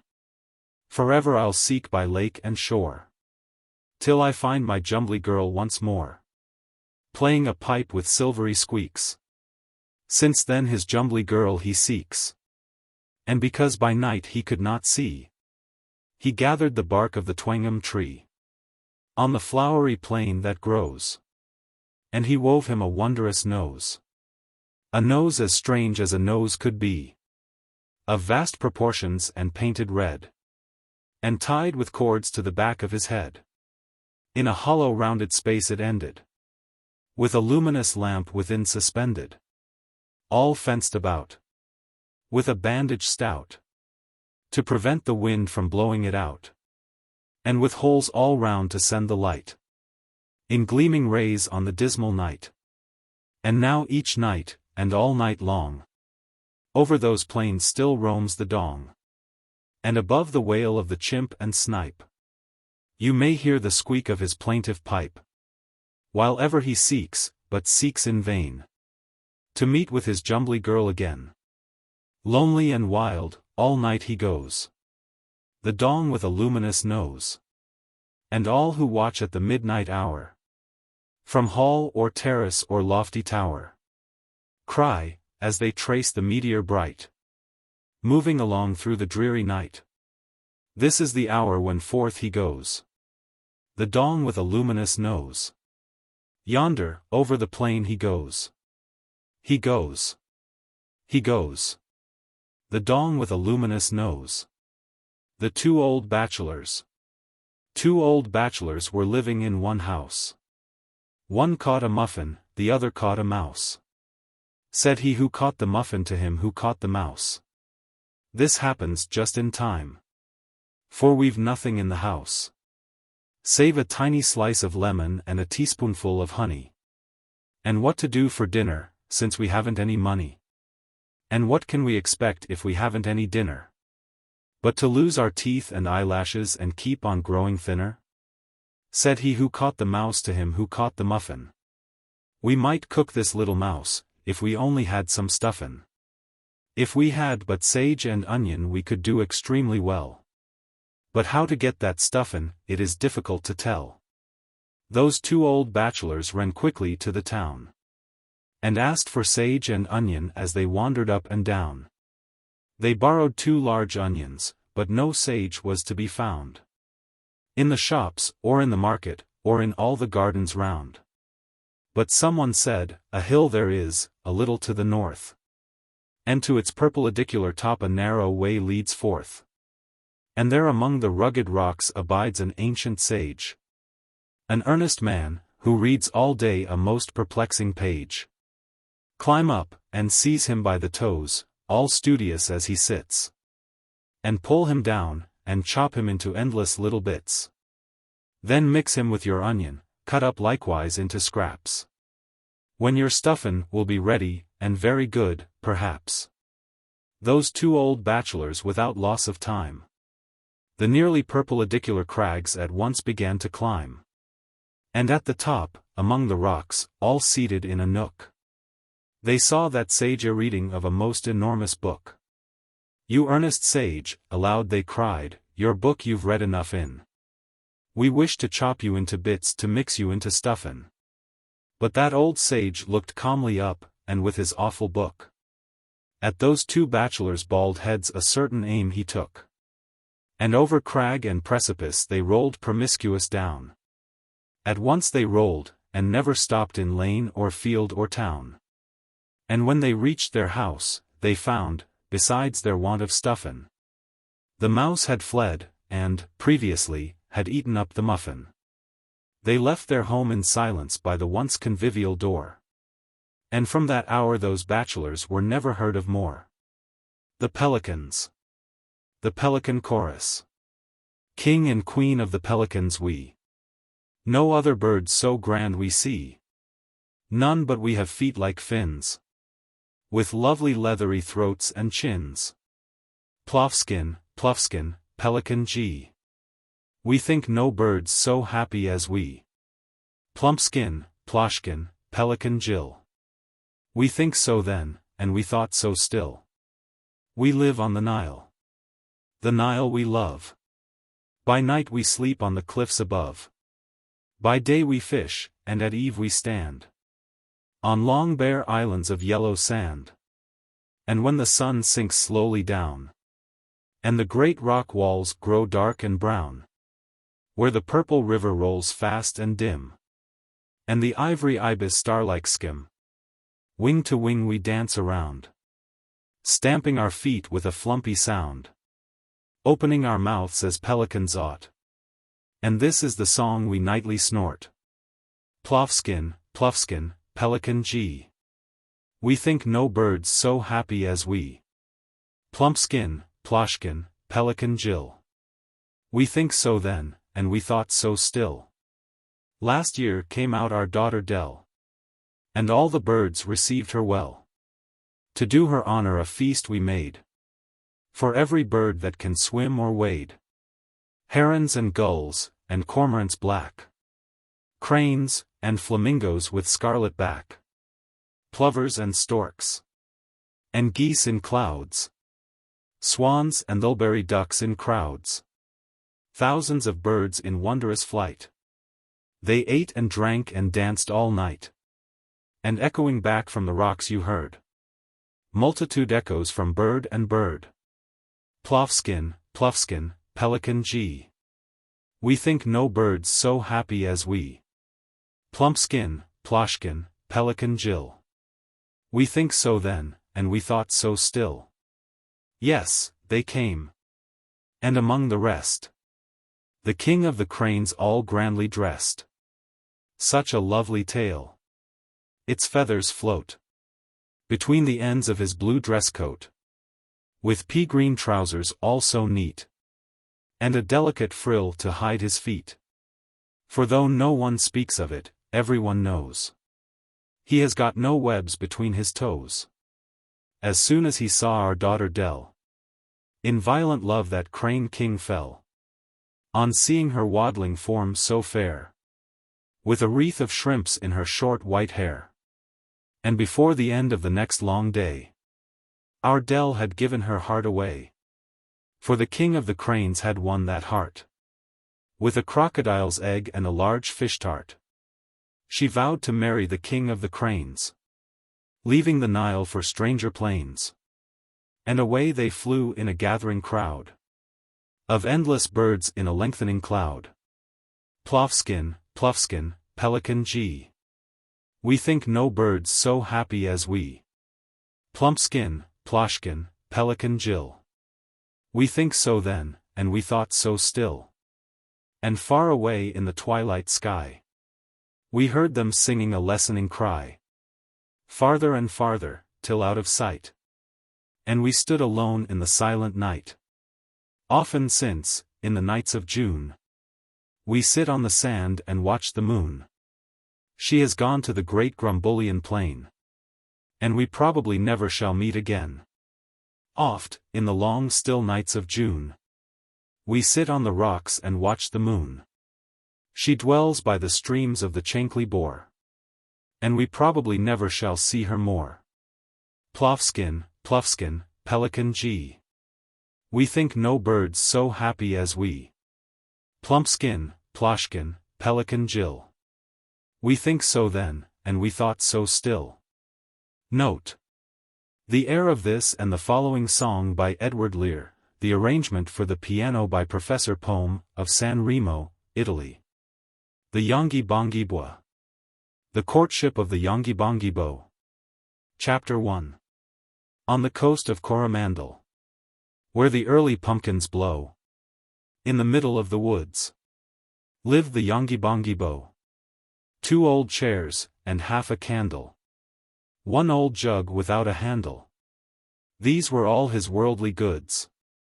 In the middle of the woods. These were all the worldly goods. Of the Yongi Bongi Beau. Of the Yongi Bongi Bois. Chapter 2. Once, among the bong trees walking, where the early pumpkins blow, to a little heap of stones, came the Yongi Bongi Beau. There he heard a lady talking to some milk-white hens of Dorking. 'Tis the Lady Jingly Jones. On that little heap of stones sits the Lady Jingly Jones, said the Yongi Bongi Beau. Said the Yongi Bongi Beau. Chapter 3. Lady Jingly. Lady Jingly. Sitting where the pumpkins blow. Will you come and be my wife? Said the Yongi Bongi Beau. I am tired of living singly on this coast so wild and shingly. I'm weary of my life. If you'll come and be my wife, quite serene would be my life. Said the Yongi Bongi Beau. Said the Yongi Bongi Beau. Chapter 4. On this coast of Coromandel, shrimps and watercresses grow. Prawns are plentiful and cheap. Said the Yongi Bongi Beau. You shall have my chairs and candle, and my jug without a handle. Gaze upon the rolling deep. Fish is plentiful and cheap. As the sea, my love is deep. Said the Yongi Bongi Beau. Said the Yongi Bongi Beau. Chapter 5. Lady Jingly answered sadly, and her tears began to flow. Your proposal comes too late, Mr. Yongi Bongi Beau. I would be your wife most gladly. Here she twirled her fingers madly. But in England I've a mate. Yes. You've asked me far too late. For in England I've a mate. Mr. Yongi Bongi Beau. Mr. Yongi Bongi Beau. Chapter 6. Mr. Jones, his name is Handel. Handel Jones, Esquire, and Company. Dorking fowls delights to send. Mr. Yongy Bongy Bo. Keep, oh, keep your chairs and candle. And your jug without a handle. I can merely be your friend. Should my Jones more Dorking send, I will give you 3, my friend. Mr.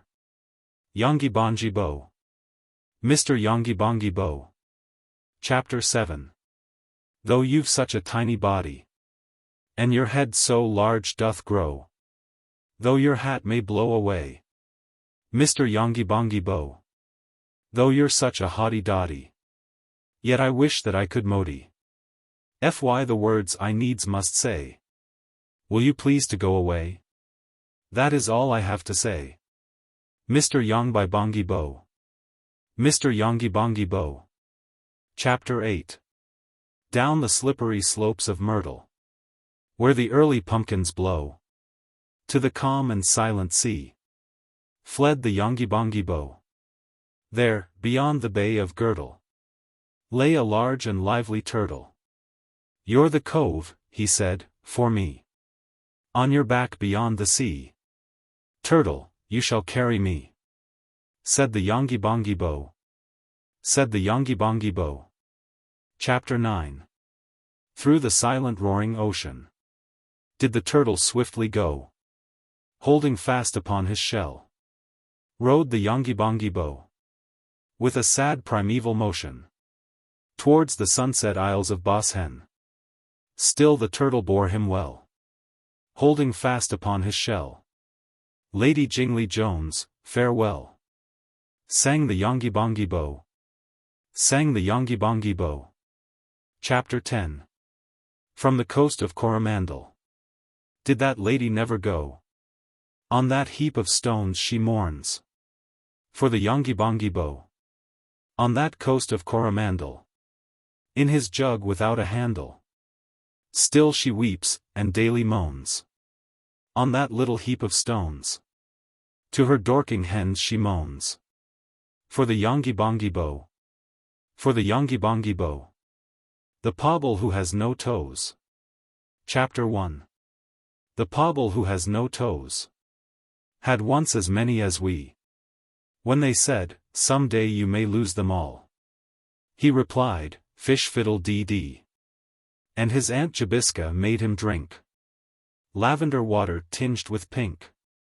For she said, the world in general knows there's nothing so good for a Pobble's toes. Chapter 2. The Pobble who has no toes swam across the Bristol Channel. But before he set out he wrapped his nose in a piece of scarlet flannel. For his Aunt Jabisca said, no harm can come to his toes if his nose is warm. And it's perfectly known that a Pobble's toes are safe, provided he minds his nose. Chapter 3. The Pobble swam fast and well, and when boats or ships came near him, he tinkledy-binkledy-winkled a bell, so that all the world could hear him. And all the sailors and admirals cried, when they saw him nearing the further side, he has gone to fish, for his Aunt Jabisca's runcible cat with crimson whiskers. Chapter 4. But before he touched the shore of the Bristol Channel, a sea-green porpoise carried away his wrapper of scarlet flannel. And when he came to observe his feet, formerly garnished with toes so neat, his face at once became forlorn, on perceiving that all his toes were gone. Chapter 5. And nobody ever knew, from that dark day to the present, whoso had taken the Pobble's toes, in a manner so far from pleasant, whether the shrimps or crawfish grey, or crafty mermaids stole them away. Nobody knew, and nobody knows, how the Pobble was robbed of his twice 5 toes. Chapter 6. The Pobble who has no toes was placed in a friendly bark, and they rowed him back, and carried him up to his Aunt Jabisca's park. And she made him a feast, at his earnest wish, of eggs and buttercups fried with fish. And she said, "It's a fact the whole world knows, that pobbles are happier without their toes." The new vestments. There lived an old man in the kingdom of Tess, who invented a purely original dress. And when it was perfectly made and complete, he opened the door and walked into the street. By way of a hat he'd a loaf of brown bread, in the middle of which he inserted his head. His shirt was made up of no end of dead mice, the warmth of whose skins was quite fluffy and nice. His drawers were of rabbit skins, so were his shoes. His stockings were skins, but it is not known whose. His waistcoat and trousers were made of pork chops. His buttons were jujubes and chocolate drops. His coat was all pancakes, with jam for a border, and a girdle of biscuits to keep it in order. And he wore over all, as a screen from bad weather, a cloak of green cabbage leaves stitched all together. He had walked a short way, when he heard a great noise of all sorts of beasticles, birdlings, and boys. And from every long street and dark lane in the town, beasts, birdies, and boys in a tumult rushed down. 2 cows and a calf ate his cabbage leaf cloak. 4 apes seized his girdle, which vanished like smoke. 3 kids ate up half of his pancakey coat, and the tails were devoured by an ancient he-goat. An army of dogs in a twinkling tore up his pork waistcoat and trousers to give to their puppies. And while they were growling, and mumbling the chops, 10 boys priggied the jujubes and chocolate drops. He tried to run back to his house, but in vain. For scores of fat pigs came again and again. They rushed out of stables and hovels and doors. They tore off his stockings, his shoes, and his drawers. And now from the housetops with screechings descend striped, spotted, white, black, and grey cats without end. They jumped on his shoulders and knocked off his hat. When crows, ducks, and hens made a mincemeat of that, they speedily flew at his sleeves in a trice, and utterly tore up his shirt of dead mice. They swallowed the last of his shirt with a squall, whereon he ran home with no clothes on at all. And he said to himself, as he bolted the door, "I will not wear a similar dress any more. Any more, any more, any more, never more." Mr. and Mrs. Discobollos. Chapter 1. Mr. and Mrs. Discobollos climbed to the top of a wall, and they sat to watch the sunset sky, and to hear the Nupiter Pifkin cry, and the biscuit buffalo call. They took up a roll and some chamomile tea, and both were as happy could be, till Mrs. Discobollos said, "O W X Y Z, it has just come into my head. Suppose we should happen to fall. Darling Mr. Discobollos." Chapter 2. Suppose we should fall down flumpety, just like pieces of stone, onto the thorns, or into the moat. What would become of your new green coat? And might you not break a bone? It never occurred to me before that perhaps we shall never go down any more. And Mrs. Discobollos said, "O W X Y Z, what put it into your head to climb up this wall, my own, darling Mr. Discobollos?" Chapter 3. Mr. Discobollos answered, "At first it gave me pain, and I felt my ears turn perfectly pink, when your exclamation made me think we might never get down again. But now I believe it is wiser far to remain forever just where we are." And Mr. Discobollos said, "O W X Y Z, it has just come into my head. We shall never go down again, dearest Mrs. Discobollos." Chapter 4. So Mr. and Mrs. Discobolos stood up and began to sing.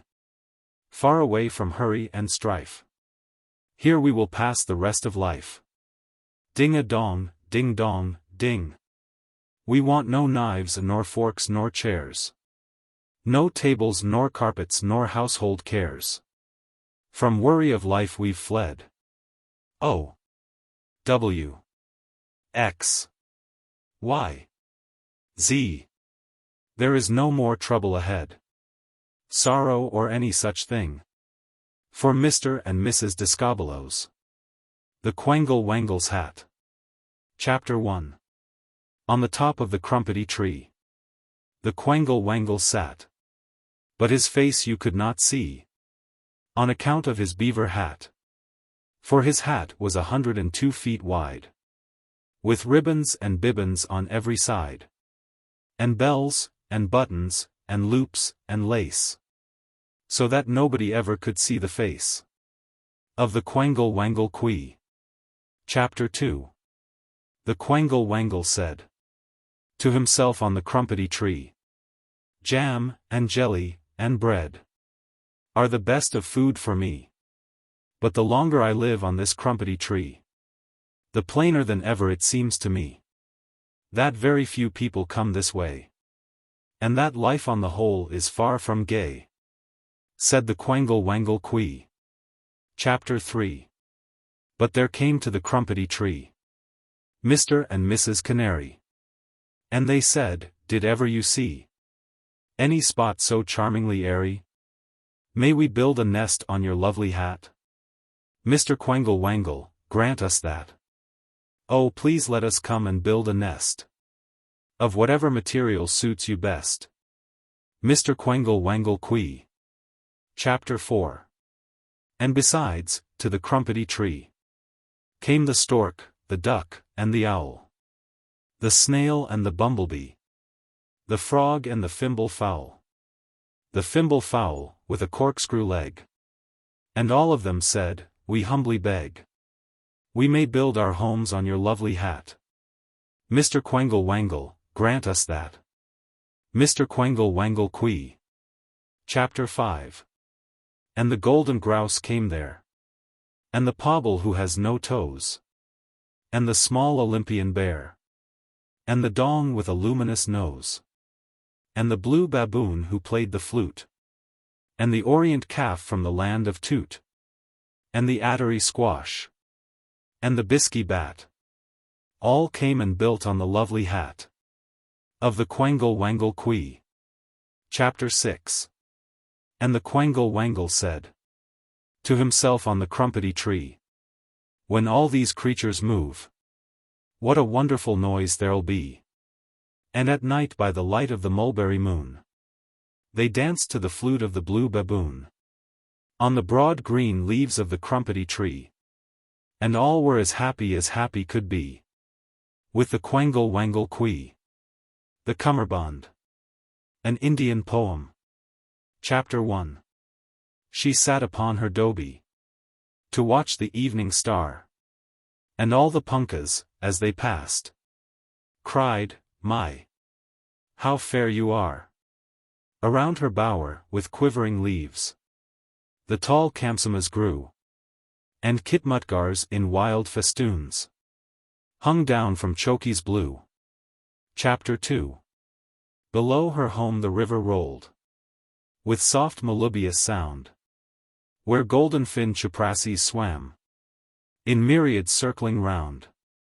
Above, on tallest trees remote, green ayahs perched alone, and all night long the musak moaned its melancholy tone. Chapter 3. And where the purple nullahs threw their branches far and wide, and silvery gorwallas flew in silence, side by side, the little beastie's twittering cry rose on the flagrant air, and oft the angry jampan howled deep in his hateful lair. Chapter 4. She sat upon her dobie. She heard the nimak hum, when all at once a cry arose, the cummerbund is come. In vain she fled, with open jaws. The angry monster followed. And so, before assistance came, that lady fair was swallowed. Chapter 5. They sought in vain for even a bone. Respectfully to bury. They said, hers was a dreadful fate. And Echo answered, very. They nailed her Dobie to the wall, where last her form was seen. And underneath they wrote these words, in yellow, blue, and green. Beware, ye fair. Ye fair, beware. Nor sit out late at night, lest horrid cummerbunds should come and swallow you outright. Note, first published in Times of India, Bombay, July, 1874. The Akond of Swat. Who, or why, or which, or what? Is the Akond of Swat? Is he tall or short, or dark or fair? Does he sit on a stool or a sofa or chair? Or squat? The Akond of Swat? Is he wise or foolish, young or old? Does he drink his soup and his coffee cold or hot? The Akond of Swat? Does he sing or whistle, jabber or talk? And when riding abroad does he gallop or walk or trot? The Akond of Swat? Does he wear a turban, a fez, or a hat? Does he sleep on a mattress, a bed, or a mat? Or a cot? The Akond of Swat? When he writes a copy in roundhand size, does he cross his T's and finish his I's with a dot? The Akond of Swat? Can he write a letter concisely clear, without a speck or a smudge or smear or blot?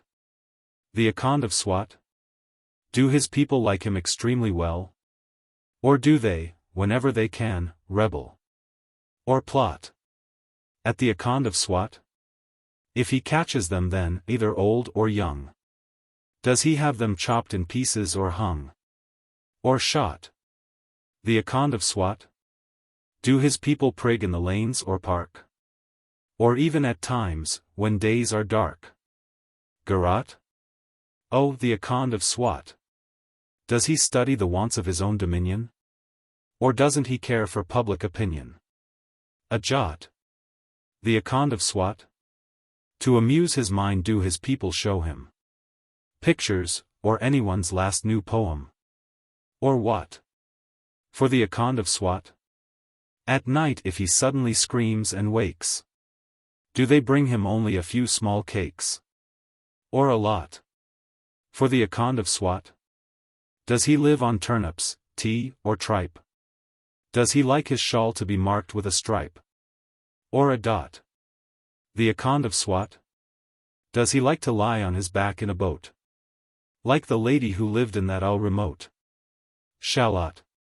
The Akond of Swat? Is he quiet, or always making a fuss? Is his steward a Swiss or a Swede or a Russ or a Scot? The Akond of Swat? Does he like to sit by the calm blue wave, or to sleep and snore in a dark green cave or a grot? The Akond of Swat? Does he drink small beer from a silver jug, or a bowl, or a glass, or a cup, or a mug, or a pot? The Akond of Swat? Does he beat his wife with a gold-topped pipe when she lets the gooseberries grow too ripe or rot? The Akond of Swat? Does he wear a white tie when he dines with friends, and tie it neat in a bow with ends or a knot? The Akond of Swat? Does he like new cream, and hate mince pies? When he looks at the sun does he wink his eyes or not? The Akond of Swat? Does he teach his subjects to roast and bake? Does he sail about on an inland lake in a yacht? The Akond of Swat? Someone, or nobody, knows I what. Who or which or why or what is the Akond of Swat? Note. For the existence of this potentate see Indian newspapers, Passam. The proper way to read the verses is to make an immense emphasis on the monosyllabic rhymes, which indeed ought to be shouted out by a chorus. Nonsense Botany. Armcharia comfortabilis. Basha paleolensis. Bubblia blopipia. Blobotlia buztalentia. Crabia horrida. Smalltooth cumbia domestica. Nutmigrata samplis. Turinia ladle cum. Puffia leatherbellosa. Quiriflora babioids. Nonsense alphabets. A was an area arch, where washerwomen sat. They made a lot of lovely starch, to starch Papa's cravat. B was a bottle blue, which was not very small. Papa he filled it full of beer, and then he drank it all. Chapter C was Papa's grey cat, who caught a squeaky mouse. She pulled him by his twirly tail, all about the house. D was Papa's white duck, who had a curly tail. One day it ate a great fat frog, besides a little snail. E was a little egg, upon the breakfast table. Papa came in and ate it up, as fast as he was able. F was a little fish. Cook in the river took it. Papa said, "Cook, cook, bring a dish, and, cook, be quick and cook it." G was Papa's new gun.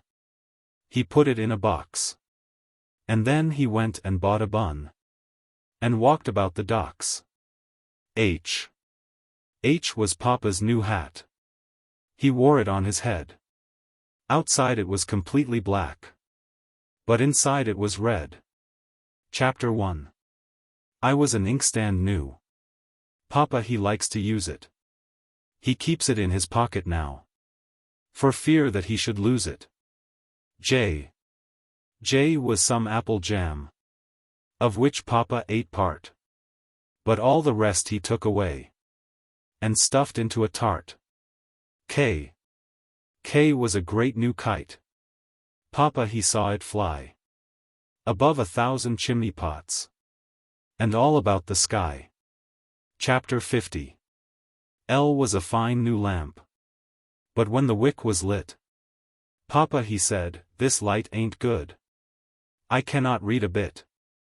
M was a dish of mince. It looked so good to eat. Papa he quickly ate it up, and said, "This is a treat." N was a nut that grew high up upon a tree. Papa, who could not reach it, said, "That's much too high for me." O was an owl who flew all in the dark away. Papa said, "What an owl you are! Why don't you fly by day?" P was a little pig. Went out to take a walk. Papa he said, "If piggy dead, he'd all turn into pork." Q was a quince that hung upon a garden tree. Papa he brought it with him home, and ate it with his tea. R was a railway rug, extremely large and warm. Papa he wrapped it round his head, in a most dreadful storm. S was Papa's new stick. Papa's new thumping stick, to thump extremely wicked boys, because it was so thick. T was a tumbler full of punch all hot and good. Papa he drank it up, when in the middle of a wood. U was a silver urn, full of hot scalding water. Papa said, "If that urn were mine, I'd give it to my daughter." Chapter 5. V was a villain. Once he stole a piece of beef. Papa he said, "Oh, dreadful man! That villain is a thief." W was a watch of gold. It told the time of day, so that Papa knew when to come. and when to go away. Chapter 10. X was King Xerxes, whom Papa much wished to know.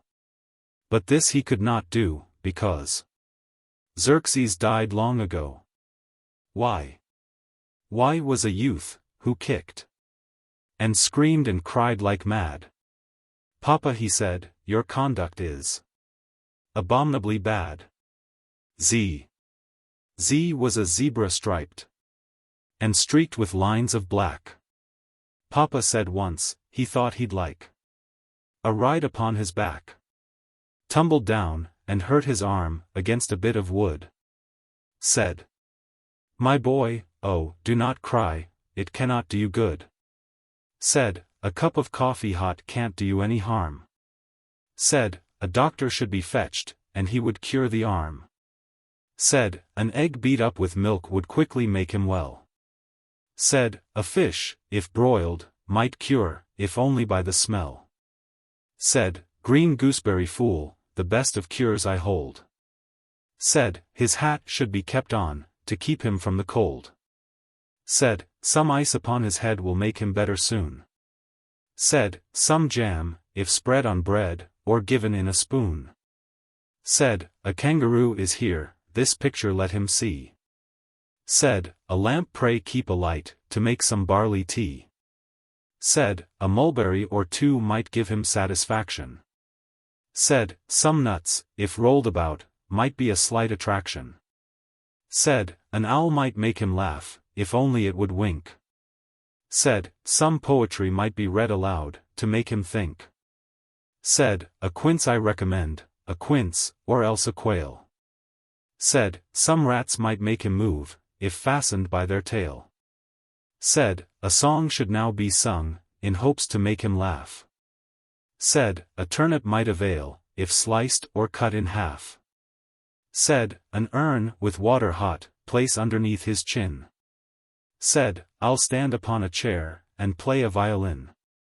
Said, some whiskey whizgigs fetch, some marbles and a ball.